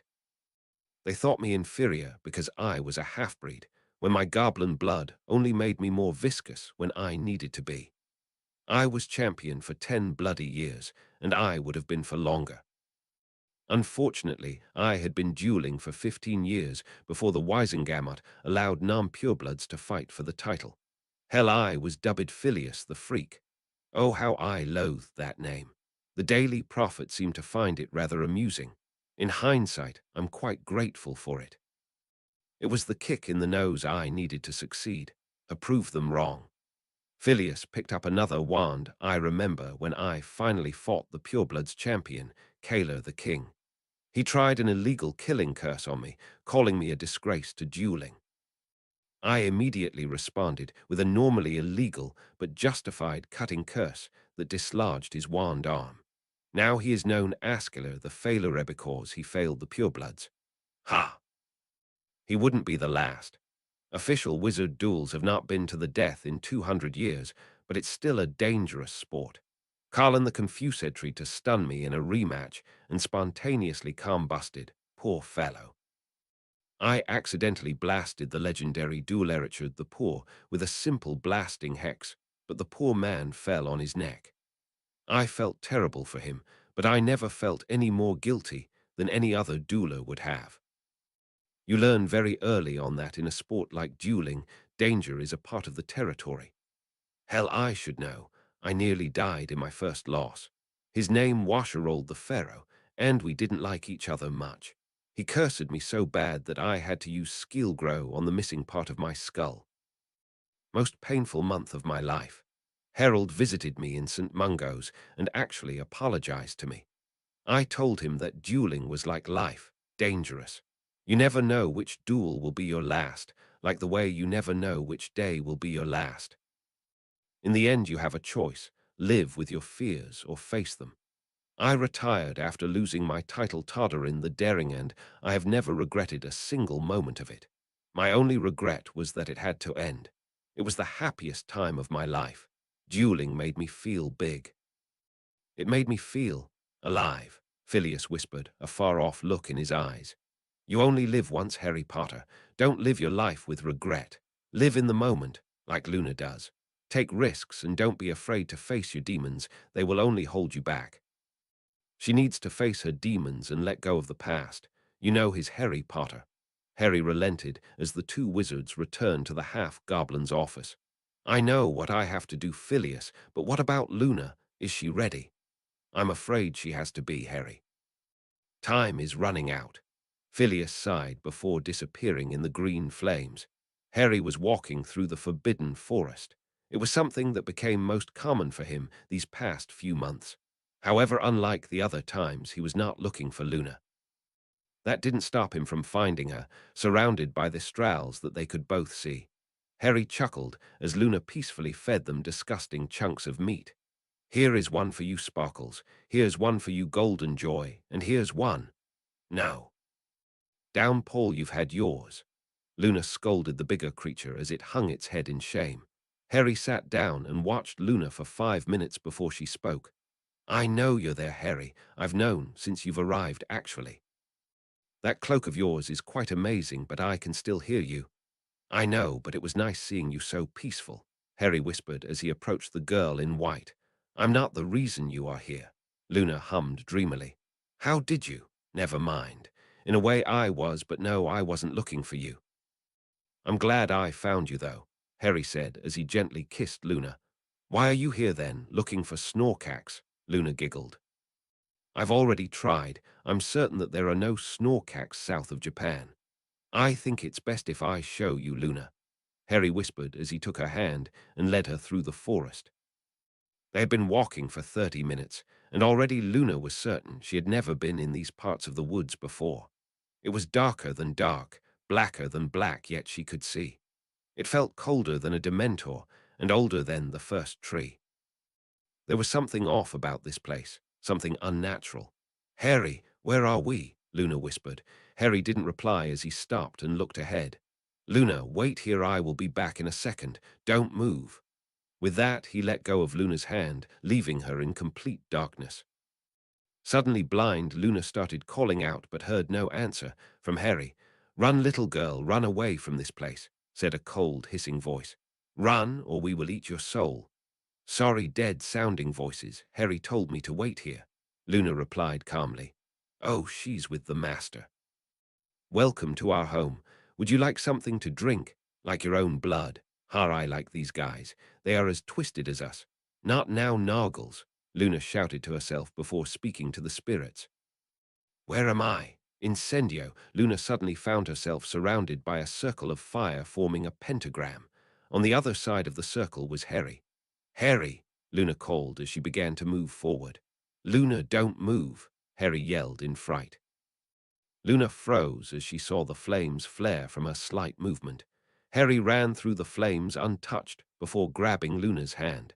You'll be okay once we reach the center, Harry said as they made their way through the flames. What is this place? Luna whispered as they reached the center of the pentagram. This is where I died, Luna, Harry whispered with a haunted look in his eyes. This is where a part of me was buried. This is where I let Voldemort kill me during the Battle of Hogwarts. Why? Harry returned his gaze to Luna. Her eyes were wider than normal and her face was pale. I didn't have a choice, love. I had just found out about the Horcrux in my scar. It was the only way to destroy it. I felt hopeless. I guess I had a choice, but the second choice wasn't an option. I would not leave you all to die, Harry said as he wiped a tear from Luna's cheek. I intended to die for all of you, but I didn't. Voldemort resurrected himself with my blood. Neither can live while the other survives, yet because of his mistake we could not kill each other. He could kill himself, though, and he ended up doing it twice. I died for all of you because somehow along the way, despite everything I have been through, I learned to love. I'm not talking about romantic love, but the love that all beings share. Hogwarts was my home, and all of you were my family. You once said that I would die for you. You said it like it was an epiphany, but the truth is, I already died for you, Luna. Luna lunged into Harry's arms and kissed him like she never kissed him before. Despite the unholy setting, the two lovers experienced a moment of pure bliss. Harry, promise me one thing. What, love? Harry whispered. Don't die for me again, Luna hummed as she continued to kiss him. I'll try, Luna, Harry chuckled as he turned to face the center of the pentagram. Harry, why are we here? Luna whispered as she looked into the flames, a sense of foreboding creeping under her skin. This is the where it truly ended for Tom. The face-off in the Great Hall was just him realizing it. Only a handful of people know this, and now you do too. It makes it the perfect place to hide what I have hidden here.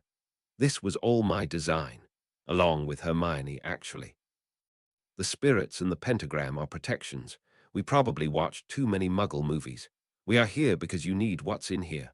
Only I can get it. I made sure of it. Rise. With that single word spoken in Parseltongue, a light appeared from the center of the pentagram. Harry reached into the light and took a small box. What is it? Luna gasped, mesmerized. Harry grimaced as he focused on her. Something very powerful and tempting. It has driven people to madness, which is why I keep it here. It is too tempting. I swore to never use it again, but I am not the one using it tonight, Luna. Luna's eyes widened as Harry handed the box to her. Harry continued to speak, his voice uneasy. I'm sorry you have to hold the burden I have given you, but understand you will only be using it this one night. I understand that this will be cruel, but it is too dangerous. You need to do this, Luna, not only for your work, but for yourself. I see the way you try to hide it, Luna. You've been empty for a long time, and you will never be truly whole until you learn to let go. Harry, Luna hummed breathlessly. Do you know what tonight is? Harry spoke with haste. October 30th, 20 past 9. Devil's Night. The prophecy, Luna gasped. It shall be fostered by the dead who shall rise on the devil's night, Harry quoted as Luna slowly opened the box. Luna stared at it with amazement and awe. Merlin, it is real, it's amazing, it's… Then it hit her more like it struck her. It was a realization, a fact that could not be ignored. Luna realized what she could do with the object in her hand. She looked up at Harry with pale and wide eyes. He slowly nodded to her unasked question. Oh, her, no, yes, can't, Harry. Help, Luna stuttered as she dropped to her knees. It was the answer to her prayers and the cause of her nightmares. She never believed in a million years they would ever come true. I can't do this, Harry, Luna squeaked with fear. Maybe not alone, but I will be there with you, Harry answered. Luna wanted to throw it away, but a small part of her she had long suppressed came to the surface. She slowly nodded as she picked up the sacred Deathly Hallow, the Resurrection Stone. Chapter 22. Pandora. It was 2 minutes to midnight, and all through the castle. Not a creature was stirring, not even a Noggle. Luna Lovegood sat silently in Potter's quarters, counting the seconds.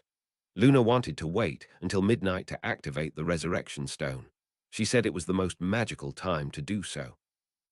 It would be midnight, Devil's Night, and Halloween at once. Harry had agreed to wait a couple hours, but he wasn't fooled. He knew Luna was delaying the inevitable. It was 1 minute to midnight, and the bell was about to welcome Halloween to the castle. Luna was now on the verge of a full-blown panic attack. Not even meditation could no longer control her beating heart. Luna started to squeeze Harry's hand as she whispered, I can't do this, Harry. It's not can't, but won't, Harry said. You can and will do this, Luna. At that moment the hand struck midnight. For Luna it struck too soon. The bell rang throughout the castle, causing Luna to squeak and try to flee. I'm sorry, you can still talk to her, just let me know if she says something of use. Luna, do you trust me? Harry asked gently. Luna froze as she faced him. Of course, Harry, I trust you with my life. Harry took her hand with both of his. Then trust me on this. You need to face her, Luna. You need to say goodbye. You need to let her go. Luna bit her lip nervously before she whimpered, I'm scared. Harry removed his hands, revealing the resurrection stone between her fingers. If you don't speak to her now, you will regret it for the rest of your life. Luna held up the stone and slowly nodded with new-found determination. Mother always said to live in the moment. Luna turned the stone 3 times before she spoke with a confident but shaky voice. I, Luna pure Lovegood, summon Pandora Luna Lovegood ne mater from the stone. The stone lit up brighter than 1,000 suns as a faint humming sound could be heard. Luna rushed into Harry's arms while the humming grew louder and higher in pitch. Soon it was deafening as it forced Harry and Luna to cover their ears, just when they thought the room couldn't be brighter or louder. Silence and darkness claimed the room once more. After the ringing in their ears settled down, Harry realized the humming had turned into a woman's humming, a cheerful memory coming from her soft voice. He opened his eyes and saw a stunning sight. There she was, Pandora, in the flesh. Well, not flesh, really. She was transparent and covered in a faint glow, but that aside, she looked as she had in life. The witch looked incredibly similar to Luna. If it weren't for Luna, Harry would have called the ghostly women before him the most beautiful he had ever seen. Her hair was as golden as her skin, while her eyes shone like the sun. Pandora, for lack of a better word, looked like an angel. To be or not to be, that is the question, she whispered with a soft voice. I'm not sure I know the answer. I feel neither life nor death, just consciousness. Pandora looked around the room in silent contemplation. She looked to her floating feet and smiled. Of course, the resurrection stone. In all my years, I never dreamed I would live to see it. I guess I was right. Pandora snorted and then started to laugh, completely shattering her angel vibe she had going. She went to clap her hands, but they went through each other in her transparent state. Ha! That's weird. Wow, this is incredible. Now where the heck am I, and how come someone has the power to summon any dead person ever and choose little old me? Pandora's eyes widened when they reached Harry and his forehead and unleashed a torrent of speech so fast it would make Hermione blush. Mimey, if it isn't the fabled boy who lived. I haven't seen you since your first birthday. I remember how excited Lily was since I was having a vision of you and my months-old daughter becoming an adorable couple, just like we joked about in Hogwarts. For Lily, it was proof that you would survive the hell that would come. For me, it was proof that my daughter would find love despite her affliction. Pandora took a deep, pointless breath as a more somber look appeared in her eyes. You see, I created this potion that showed if someone was magical or not. You see, I was afraid I was a squib during my first year at Hogwarts. I just wanted my Luna to know if she had problems with her magic like I did, to not give up like I nearly did. However, to my shock, she was a squib. Oh, how I cried that night. My 1 year of pain would be nothing compared to the life my little Luna was destined for. I became so angry when I realized how unfair it was that some people are gifted with magic and others are not. I cried not just for my daughter, but every muggle and squib who lived without magic. Most of them are more deserving than most wizards. I swore that night I would change this. I would give the world magic, and I would start with my beautiful daughter. Pandora finally tampered off from her musings and slowly looked around the room. Wait. If you're here, Potter, and I'm here, then she's here. Pandora started spinning comically fast. Lulu, where are you? It was at that moment Harry looked around and realized Luna was again missing. But before he could panic, he heard Pandora chuckle. If I know Luna, she's hiding under your bed. Harry spun around to see two silver eyes staring out from under his bed. Slowly, Luna stood up, moving through the bed as if it was not there, and slowly approached the woman she swore she would never get to see again. Luna whispered in an unsteady voice, "Mom." Pandora smiled warmly. "Merlin, look how you have grown. You are still the fairest of them all." "Mom," Luna whispered. "Is that really you?" Pandora nodded. "Of course, my little Luna." "Mom," Luna ran towards, then through, the resurrected spirit. Luna turned around and collapsed to her knees crying as she failed to wrap her arms around her mother's feet. I'm sorry, Mom. I never meant to hurt you. I'm sorry I said you were mad." "Luna, look at me, dear," Pandora implored as she knelt down to meet Luna's eyes. "Never apologize to me for silly words you didn't mean, even if they are true. I never doubted your love for a second, Luna. Please don't ever doubt mine." Luna felt Harry's hand rest on her shoulder as she continued to cry. Pandora simply whispered loving words to her daughter while Harry comforted her child. After 5 minutes, her mother spoke again. "It is I who should be apologizing to you." "For what?" Luna asked. Pandora spoke somberly. "I never should have rested this burden on your shoulders. I knew I was going to die and was desperate to give you magic while I could. I knew that if I failed in my mission to give the world magic, you may continue in my stead. I was more focused on giving you this gift than the consequences, and in my forced haste, I made a mistake." "What mistake did you?" "Wait, forced haste?" Harry asked, keeping his arm around Luna. Pandora briefly giggled. "He speaks. I was starting to think you were a mute or something." "Oh, right, Basically, haste is the easier one to answer. I had to finish my spell on Luna in a rush since I was seconds away from my murder." Luna quickly stood up with Harry pulled up by the arm around her shoulders. "Who did it, Mom? Who murdered you?" Luna hissed. "I honestly don't know, dear. It's hard to explain, really. In my haste, however, I gave you too much magic. That is how you have these powers of seen in visions. It is why your emotions and mind were damaged. You are losing those powers and fast, but I have faith in you. I have faith that when the time comes you will do what's right. I never expected these powers to hurt you the way they have, Luna. I'm sorry, dear." Luna stood firm as she spoke. "It's okay, Mom. I don't regret the hardships. I will fulfill your mission." "No, Luna, not my mission." If you continue with this mission, it is your mission. Don't do anything because of me. It is your choice to make and your life to live. It was never your choice. Choose to do this, then do it for yourself and those you care about. In the end, that is all that matters. Find your own happiness. Find your own love, Pandora implored. Then I will finish what you started, Mom, for the muggles and squibs, Luna stated. Besides, I have found love and happiness. Pandora beamed. I can see that. No need for introductions, Harry. We have already met. Harry remembered something Pandora said earlier. You knew my mother, Pandora sighed. Of course I did. We were in the same year at Hogwarts.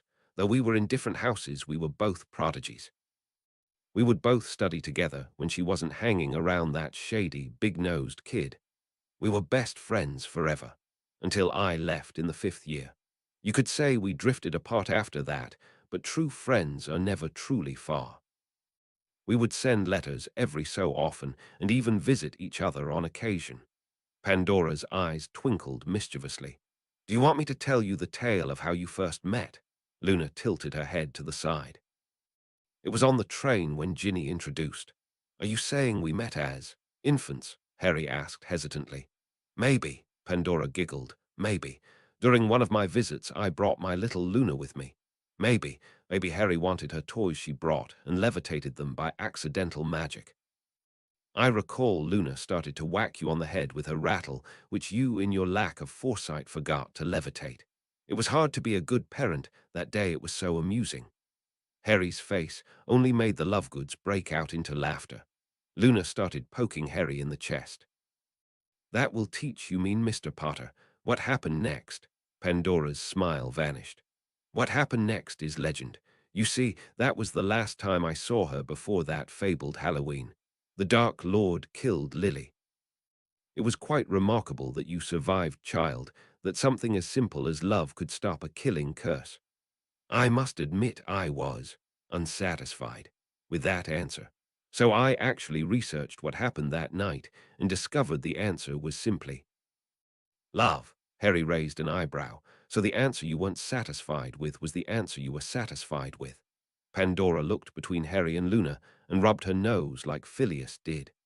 Interesting relationship love has with magic. It can save lives and end them just as quickly. It can do something as small as changing your patronus to something as large, sealing a life department. It affects you, Luna. It affects you in ways you cannot even begin to imagine. Luna nodded. So it's love. That's the secret of magic. Pandora shook her head. Too unfocused, but it is part of a bigger picture. Something Lily unknowingly tapped into when she stopped the Dark Lord. She barely scratched the surface. Pandora's eyes gleamed with excitement as she continued. I discovered something big, Luna, something bigger than even my mission was.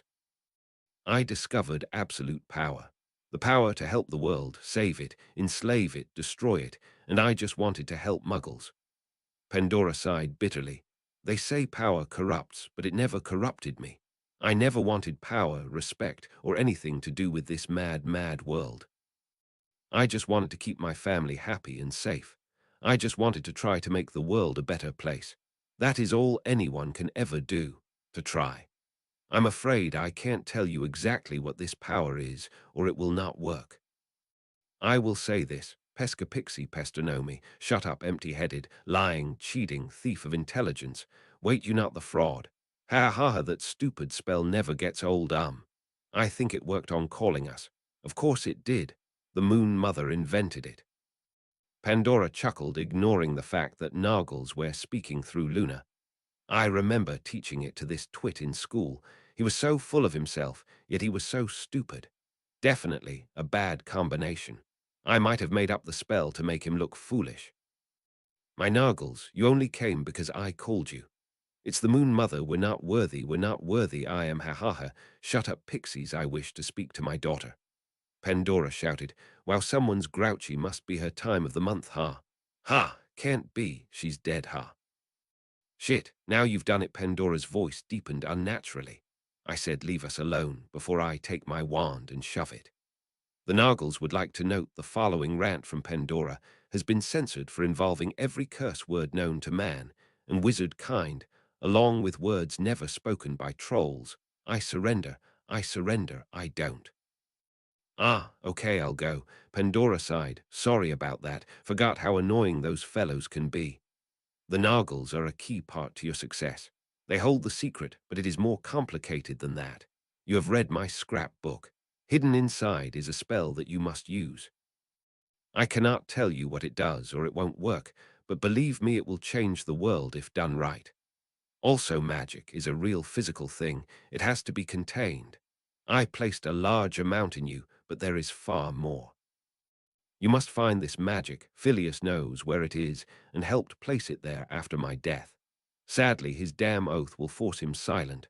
I myself am not sure where it is, but I'd swear on my life it's in the ministry itself. Beware of those you trust, dear. I dread even those with the best intentions will harm you in the end. The true villain of this tale is yet to appear on the stage. Evil comes in many forms, but the devil in disguise is even worse than you ever believed. Don't ask me how I know this, it's just feelings I had before my death. The prophecy mentioned the Earth Mother and Father. Is that who you speak of? Do you know who they are? Luna asked. I can guess, but do not know. My guess, if wrong, could do more bad than good. My guess, if correct, would cause even worse damage to voice it, so I shall remain silent on this matter, dear. Pandora paused in deep thought before continuing. Luna, do you know what makes you so special? I'm not special, Luna muttered as Harry shook his head. Not special. Even your worst enemy would concede that you are special, Harry exclaimed. Pandora giggled. Thank you, Harry. I must admit I loathe false modesty. Luna is not false, just misguided. Luna, you are indeed special, and it is not because of your magic but your mind. You have an incredible imagination, and that is the key. Pandora floated to Luna and placed her transparent hand on Luna's shoulder. I never cared if you were a squib or a witch. I just wanted to make you happy. I failed you as a mother. I am sorry. Luna shook her head violently. You were an amazing mom. I'm ready to be the daughter you deserve. You were always more than I deserved, dear, Pandora whispered. You know what I saw before I died? I had an indescribable vision. I saw the most beautiful thing in the world itself. And you, dear Luna, even more beautiful than the world itself, was not a part of it. In my vision, you were wishing you could go back. Dear girl, don't shut them out. I know things seem dark now, child, but dawn is going to be astounding. Pandora then floated to Luna's side to stare into Harry's eyes. Pandora's golden eyes seemed to see through his very being. Thank you for all you have done for my daughter, Harry Potter. Please continue to watch over her against the dangers to come. I will always look after her, Pandora. I swear on my life, Harry answered firmly. Pandora smiled weakly. I know, dear. Remember, the answers you seek are not on a piece of paper, but in your hearts. The hour is late. I must return to the other side. No, Luna cried out desperately. You can't leave me. Not again. Pandora slowly shook her head and placed her hand over Luna's heart. No. No, my child. I never left. Luna's eyes began to water as Pandora placed a kiss on Luna's head, a kiss Luna could not feel. SHHH, no more tears, my dear. I must go back to where I belong. You must do the same. Move on with your life, child, and become the woman you were destined to be. Move on and let me go. I'm not saying to forget me, for I will always be there by your side. I just want you to move on and have a family of your own. I'm not certain of the future anymore, but I don't need to be a seer to know true love when I see it. Look out for each other and never shut each other out. Together we stand, divided we fall. The world has been divided for too long. It's time to take a stand. Pandora slowly began to fade away as she whispered, Please don't forget me or cry while I'm away. Just as Pandora disappeared, Luna called to her. Wait, don't go. I still need your help. I can't handle all these thoughts and feelings. I once said you lost your mind, but I'm the one who has lost it. I lost it the moment I said that to you. I don't know what to do. How can I change the world when I don't even have my sanity? Mom, please. The room was empty and silent for 10 seconds before an eerie voice whispered, You may feel you have lost your mind, but don't fret, dear. The things we lose have a way of coming back to us in the end, if not always in the way we expect. Goodbye, my love, my Luna. No, Mom, come back, Luna yelled as she lunged for the stone. Harry quickly waved his wand, summoning the stone into his hand. Harry, I need that stone to see my mom. Harry closed his eyes and shook his head. It will drive you mad, like in the story, Luna. But without the stone, I'll never see her again. Without it, she'll be gone. Luna pleaded in vain as Harry again shook his head. Luna, she is gone. Harry could see understanding reach Luna's eyes as she nodded. Harry then whispered in Parseltongue close at the open, and the stone returned from whence it came, back into the forbidden forest. It was the hardest thing Harry ever had to do. She's gone, Luna choked. She felt it hit her like a train. She's really gone. I'm never going to see my mom again. Luna dropped to her knees and cried. She cried like she had never cried before. She cried for 8 years of sadness, 8 years of grief. She cried for all the times she should have cried, but held it in. She poured her soul into her hands. Harry knelt down beside Luna and slowly rubbed her back as she mourned. It hurts, Harry. It hurts so much. How do you handle this? I struggle with it every day, Luna. Losing my parents, my godfather, my friends, but they never truly leave us. Their memory lives on, Harry whispered. Never leave me, Harry. I don't think I could handle losing you, Luna whimpered. Luna, I couldn't handle it either. I swear on my parents' graves I will never leave you. Harry vowed as the two held each other and cried long through the night. Bloody hell. It's 5 in the Morgana morning. Halloween is tomorrow, so no trick or treat. Ragnarok. Hello, Sir Flitwick. Not interrupting anything, am I? The goblin growled as he strutted through the Flu network to Flitwick's room. Only my sleep, you shit. Phileas grunted before the two buted heads in a show of goblin friendship. I have 4 notes to deliver, Ragnar coughed. 3 of them are the same letter addressed to Potter, Lovegood, and yourself. The 4th is for Lovegood and is not a goblin's letter. Phileas paled as he heard this. Pandora, Ragnar nodded. War is coming in more ways than one. The world is going to change, and we must learn to swim or drown. Phileas rubbed his nose. Pandora knew this. Pandora caused this. She knew this has to happen. The wizarding world is a disgrace, and the time to act is now. Traditions must be broken, or those who follow them shall be washed away. The goblin uttered. Phileas took the letters and sat down. In front of Ragnar, he opened his own letter and read it. He looked up at the goblin to see its devilish smile. Merlin's beard. Luna, I hope you know what you are getting yourself into. Magic won't change the world. Luna hummed thoughtfully later that very night as the two laid in bed. It will expose wizards to the world, but what happens next is a mystery. Magic won't bring them happiness. Only unity will. You know what I felt when I became a witch? Luna asked, looking over at Harry. I bet you were bloody thrilled, Harry said, smiling as he remembered when he found out he was a wizard. No, I cried actually, Luna said. It was the last time I cried for a long time. My mother was dead, and now I had magic. What did I want magic for? It wouldn't bring me friends or a mother. It never helped me. Not the way you have. You have given me so much, Harry. You've given me friendship, love. You even helped me say goodbye to my mother. You have given me everything while magic has failed. Luna gazed longingly into Harry's emerald eyes. I love you, Harry Potter. Harry grinned. You mean now you love me? Luna's only answer was a light, heartfelt kiss on his lips before snuggling into his chest. As she felt sleep overcome her, she heard his faint reply. I love you to my lovely Luna. Liberate the fairies, the Nargles, the pixies, liberate the humdinger, the heliopath, the slashculter, liberate the dabboblimp, the gulping plimp, the blabber shrimp, liberate the horlax, the snorkax, the anthrax, wait. Anthrax. Ha moon mother, moon child, the children of the wise, liberate the dog from where it lies. It howls to the moon as the sun shall rise.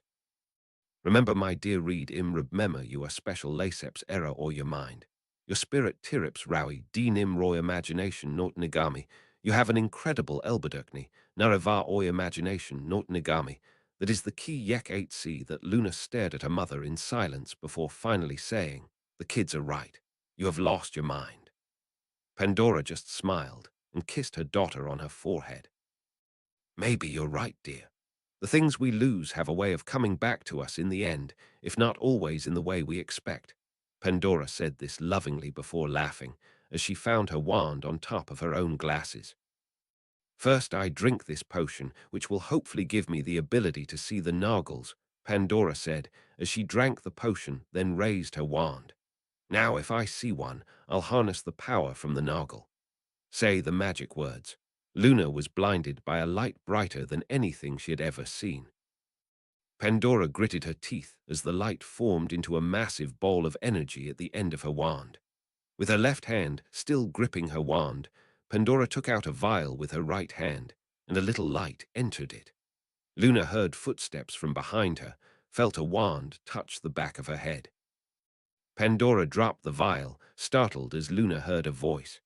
Stupefied, Luna woke up startled, quickly running from the bed to pick up her mother's scrap book. Luna, what is it? A groggy Harry asked as Luna tore through the pages until she found the Nargles section. The picture was blank as before. Luna placed her hand on the blank page and whispered, "Reveal." Words appeared on the page saying, "What's the magic word?" Luna grinned as she took out a quill and wrote on the page imagination. The words faded as two new words appeared. Luna recognized these words. She had heard them once before over 8 years ago. Imaginatio potestatum. Chapter 23. Remember, remember the 5th of November. The concert hall went silent as the wild-haired man moved toward his instrument of passion.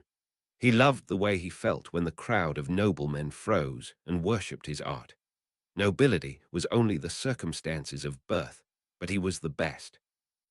He attacked his instrument in what could only be described as an attempted to destroy the thing. He loved his instrument, but for his art, he would gladly destroy the thing over and over again. He loved how the women fainted, not from romance, but from the shock of his playing. When he was finished, the crowd was in a stunned silence. He smiled inwardly, whether they admitted it or not. They knew he was second only to God. A voice grumbled, "My hair's not that messy." "Of course not. Yours is far worse." Another voice snorted back, causing a girl to giggle. The man spoke to the crowd, oblivious of any interruption. Mein next song ist ein hübsches kleines tun ich für Elise schrieb. What did he say? A young man asked. I don't speak German, a young lady replied. The wild-haired man slowly played his song while the golden-haired girl listened in wonder. Isn't it beautiful? She whispered. It's even prettier when you play it, her boyfriend whispered back. Oh, Merlin, that was so bloody cheesy. Thank Morgana I'm not lactose intolerant, or this place would smell like dragon shit. The small man gagged loudly. Thank you, Phileas, for your wonderful words of beauty. Harry shot back sarcastically. It wasn't about the beauty, it was about getting a point across. Phileas shouted over the performance. What is the deal with humans' romantic fascination with courting, loving words, and some lies about how awesome you are? The goblins have none of that dragon shit. If a goblin likes a female goblin, they snog them on the spot. Snog them? Harry asked. Phileas laughed. Well, only if she's receptive. If the female goblin isn't interested, she cuts your head off before you can say oops. Female goblins are called dwarves and look just like the Muggles' depiction. Thank Merlin I'm part human too. I was able to marry 3 lovely women in my 300 years of living. 300, Harry gaped. Of course, this is his memory after all. He turned my mother into a Beethoven fan, and she turned me into one. Now can we please Listino darn the show's over, Luna sighed. The crowd stood up and applauded as the wild-haired man bowed respectfully. We still have much to speak of Luna, so we will be restarting the memory. Phileas spoke as he raised his wand and did just that. Now the goblins have given the 3 of us a message.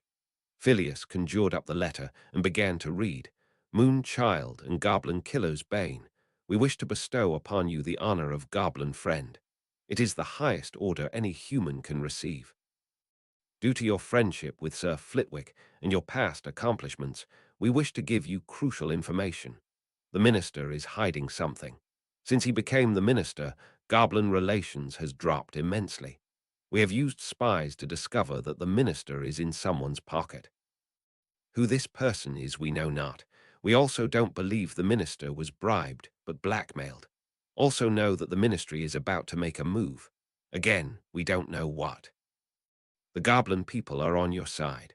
By order of the great Goblin King Odorous Urungus, the 956th, if Muggles, wizards and goblins learn to do business together, the profits would be legendary. We will not fight this war, but we will aid you with knowledge and funds. Have a bloody day, may your species fall, and your children be enslaved. There was a brief moment of silence before Harry spoke. What the hell was that? Phileas chuckled. That was how goblins end letters and meetings with humans. Never forgave wizards for winning the war. I mean, they lost, just let it go. Who is blackmailing Royal? What could Royal have done for someone to blackmail him? Luna asked. Phileas sighed. That is the most interesting question before you. What I find most disturbing is the goblins already assume a war is going to happen. I would not put it past them to add fuel to that fire. I don't want a war. I don't want to hurt anybody, Luna whispered, but I will not back down. Some things are worth fighting for, Luna, Harry answered. Hear, hear, Phileas cheered. It had been nearly a week since Luna had spoken to Pandora, and as the days went by, Luna slowly recovered from the loss of her mother. Harry was with her every step of the way. When he left to teach classes, Luna was there by his side, invisible to the rest of the class. Slowly, Luna began to feel even stronger, though her magic continued to slip away. She knew time was running out, but no matter how much she tried, she could not cast the most mysterious spell. Phileas, what do you know of a spell called Imaginatio Potestatum? Luna asked slowly. Ah, so she did tell you about that. I was wondering when you would ask, Phileas mused. It is a spell developed by your mother near the end of her life. It is a spell that showed me just how little we know about magic. A spell that has only one rule, a rule that breaks all known rules of magic. To cast the spell, you must not know the spell's intent. If I told you more, it would not work. I myself could never cast it. Pandora herself had to use another invention, a short-term forgetful potion, in order to cast it. She never taught me how to brew it, since I believe it was her last invention. If I were you, I would just go with the spell. I don't understand, Luna hummed with annoyance. Good, don't understand it, at least not yet. Phileas cackled at the look on Luna's face. Now before we leave, I must tell you something else. There was a second letter for you, Luna, but all I was told was it was written by a human. On the letter, it said to not deliver to you until November the 5th at 11:00 a.m. Luna took, opened, and then read the note out loud. The second vial must be used tonight. Be strong, be brave, and be fast. Curious, Luna muttered in deep thought. It must be the second vial from Mother's vault, second memory. Be strong and be brave could mean the memory isn't pleasant but fast, Harry asked, confused. Luna's eyes seemed to pop out of her head. Oh, Luna, Phileas and Harry entered his quarters, only to see they were too late. The room had been ransacked. Chairs, beds, pillows, cupboards, overturned, upside down, spread around and thrown to the ground. While Harry grumbled about poor security, Luna raised her hand and called out, Accio, memory vial. Nothing happened. No Accio memory, Accio. But still nothing happened. They were indeed too late. No, no, no, no. Luna's shriek shattered windows as she disappeared. Harry tried in vain to summon the memory vial while the windows repaired themselves, as it was an afterthought. A cat patroness emerged from the fireplace and spoke. Please, Mr. Potter, try and keep Luna from destroying the school's windows. It wasn't nearly as bad this time, but half the windows in Hogwarts were momentarily destroyed. Disturbing, Phileas muttered under his breath. Disturbing, Phileas, Harry inquired. You heard what the headmistress said, only half the school windows. Last time she did this, Hogsmeade was littered in glass. Her powers are weakening. She is indeed becoming a squib again. Phileas sighed. We are running out of time. Be strong, be brave, and be fast, Harry muttered. Pandora knew this would happen. Why did she have us wait until now to open the letter? How come I feel like we are being manipulated? Phileas chuckled humorlessly. Because with all respect to Pandora, we're being manipulated. Luna was lying on her back and looking at the clouds when she felt him land beside her. He dismounted his broom and proceeded to lay down beside her. Neither spoke as they watched the many different clouds from atop the astronomy tower.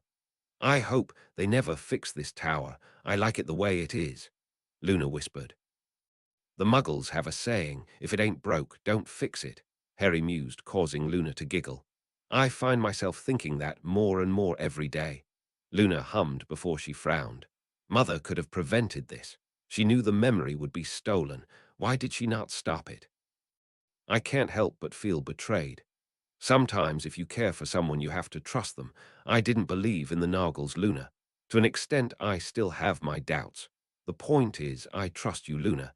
If you say they're real, then I believe you, Harry said in deep thought. Luna, do you trust your mother? Luna nodded. I trust her. I just hope she knew what she was doing. I sure hope she did. I wonder who stole her memory, Harry wondered. They continued in their peaceful silence before it was interrupted by a humming. Believe it or not, the humming was not coming from Luna but Harry. Never thought I'd see the day you started humming, Luna giggled, causing Harry to blush. It's just a song the Dursleys sang. I wasn't allowed to join in, but every year on this day they would gather together outside and sing this song. Harry reminisced. How does it go? Luna asked. Harry softly sang the old song as the ringing of the castle bells signaled the arrival of noon. Remember, remember. The 5th of November, the gunpowder treason and plot. I know of no reason the gunpowder treason should ever be forgot. Suddenly the tower shook as they heard the sound of gunpowder and fire clashing with stone. The putrid smell of smoke suffocated them, while the sight of the black fumes quickly blocked out their view of the sun. Another explosion ruptured the tower as the only two occupants held onto each other for dear life. The tower slowly began to topple and fall with Harry and Luna still on it. Harry reached out for his broom, only to watch it become consumed by fire and burnt to a crisp. Take my hand, Harry, Luna screamed as the two began to slide off the collapsing tower. Harry grabbed her hand, and Luna lifted them both into the air. They were not even 20 feet from where they were when a third explosion completely desolated the top of the tower and shot debris at the two souls. One brick smacked into Luna's head, knocking her unconscious. They were now falling to certain death. Luna, Harry shouted as he held on to her and pulled out his wand. Arresto momentum. The two began to fall much slower, but this did not change the fact that they were just under the collapsing tower. As one large piece of the tower was heading straight for them, Harry raised his wand and yelled. Bombarda! The piece shattered into small debris, but one brick smashed into Harry's face, shattering his nose. Harry looked down and saw the ground approach them. Harry knew they would survive the fall, however it would still kill them. With Luna unconscious and the inevitable injury Harry would receive from the violent landing, they would be unable to move as the tower collapsed on them. Harry never felt more helpless as he tried to wake Luna. He realized her life was in his hands. Harry didn't know why he did it, but for reasons unknown he did. Harry raised his wand and yelled the first spell that came to his mind. Imaginatio potestatum. Suddenly it all stopped. The tower, the falling, it all just stopped. Harry blinked in surprise, and the tower continued its fall. Just as a wall was about to strike them, Harry flew to the left on instinct. Harry was shocked. Did he just fly? Harry tried it again using his experiences on broomsticks. It worked.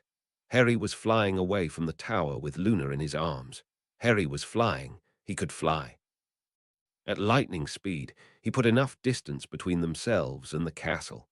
The tower hit the ground with a deafening sound of destruction. Debris was sent flying into the forbidden forest, which was set ablaze.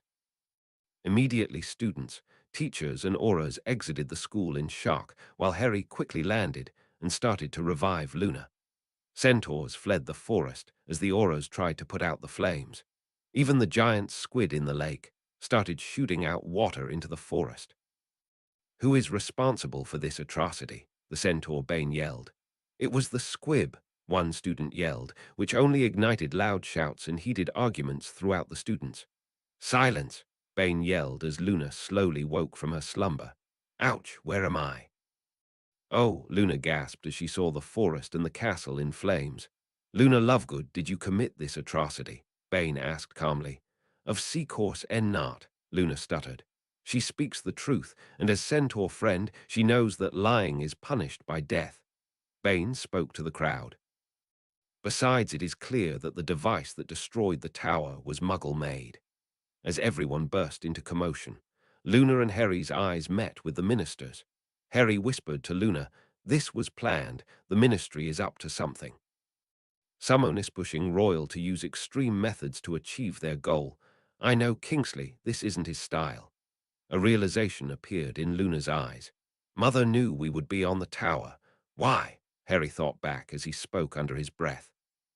Because she knew we would survive, and because she knew I would have to cast the spell. Luna's eyes widened further. You mean you used that spell? What did it do? Harry grinned a wicked grin. I learned how to fly. I can fly now, and it sure beats broomsticks.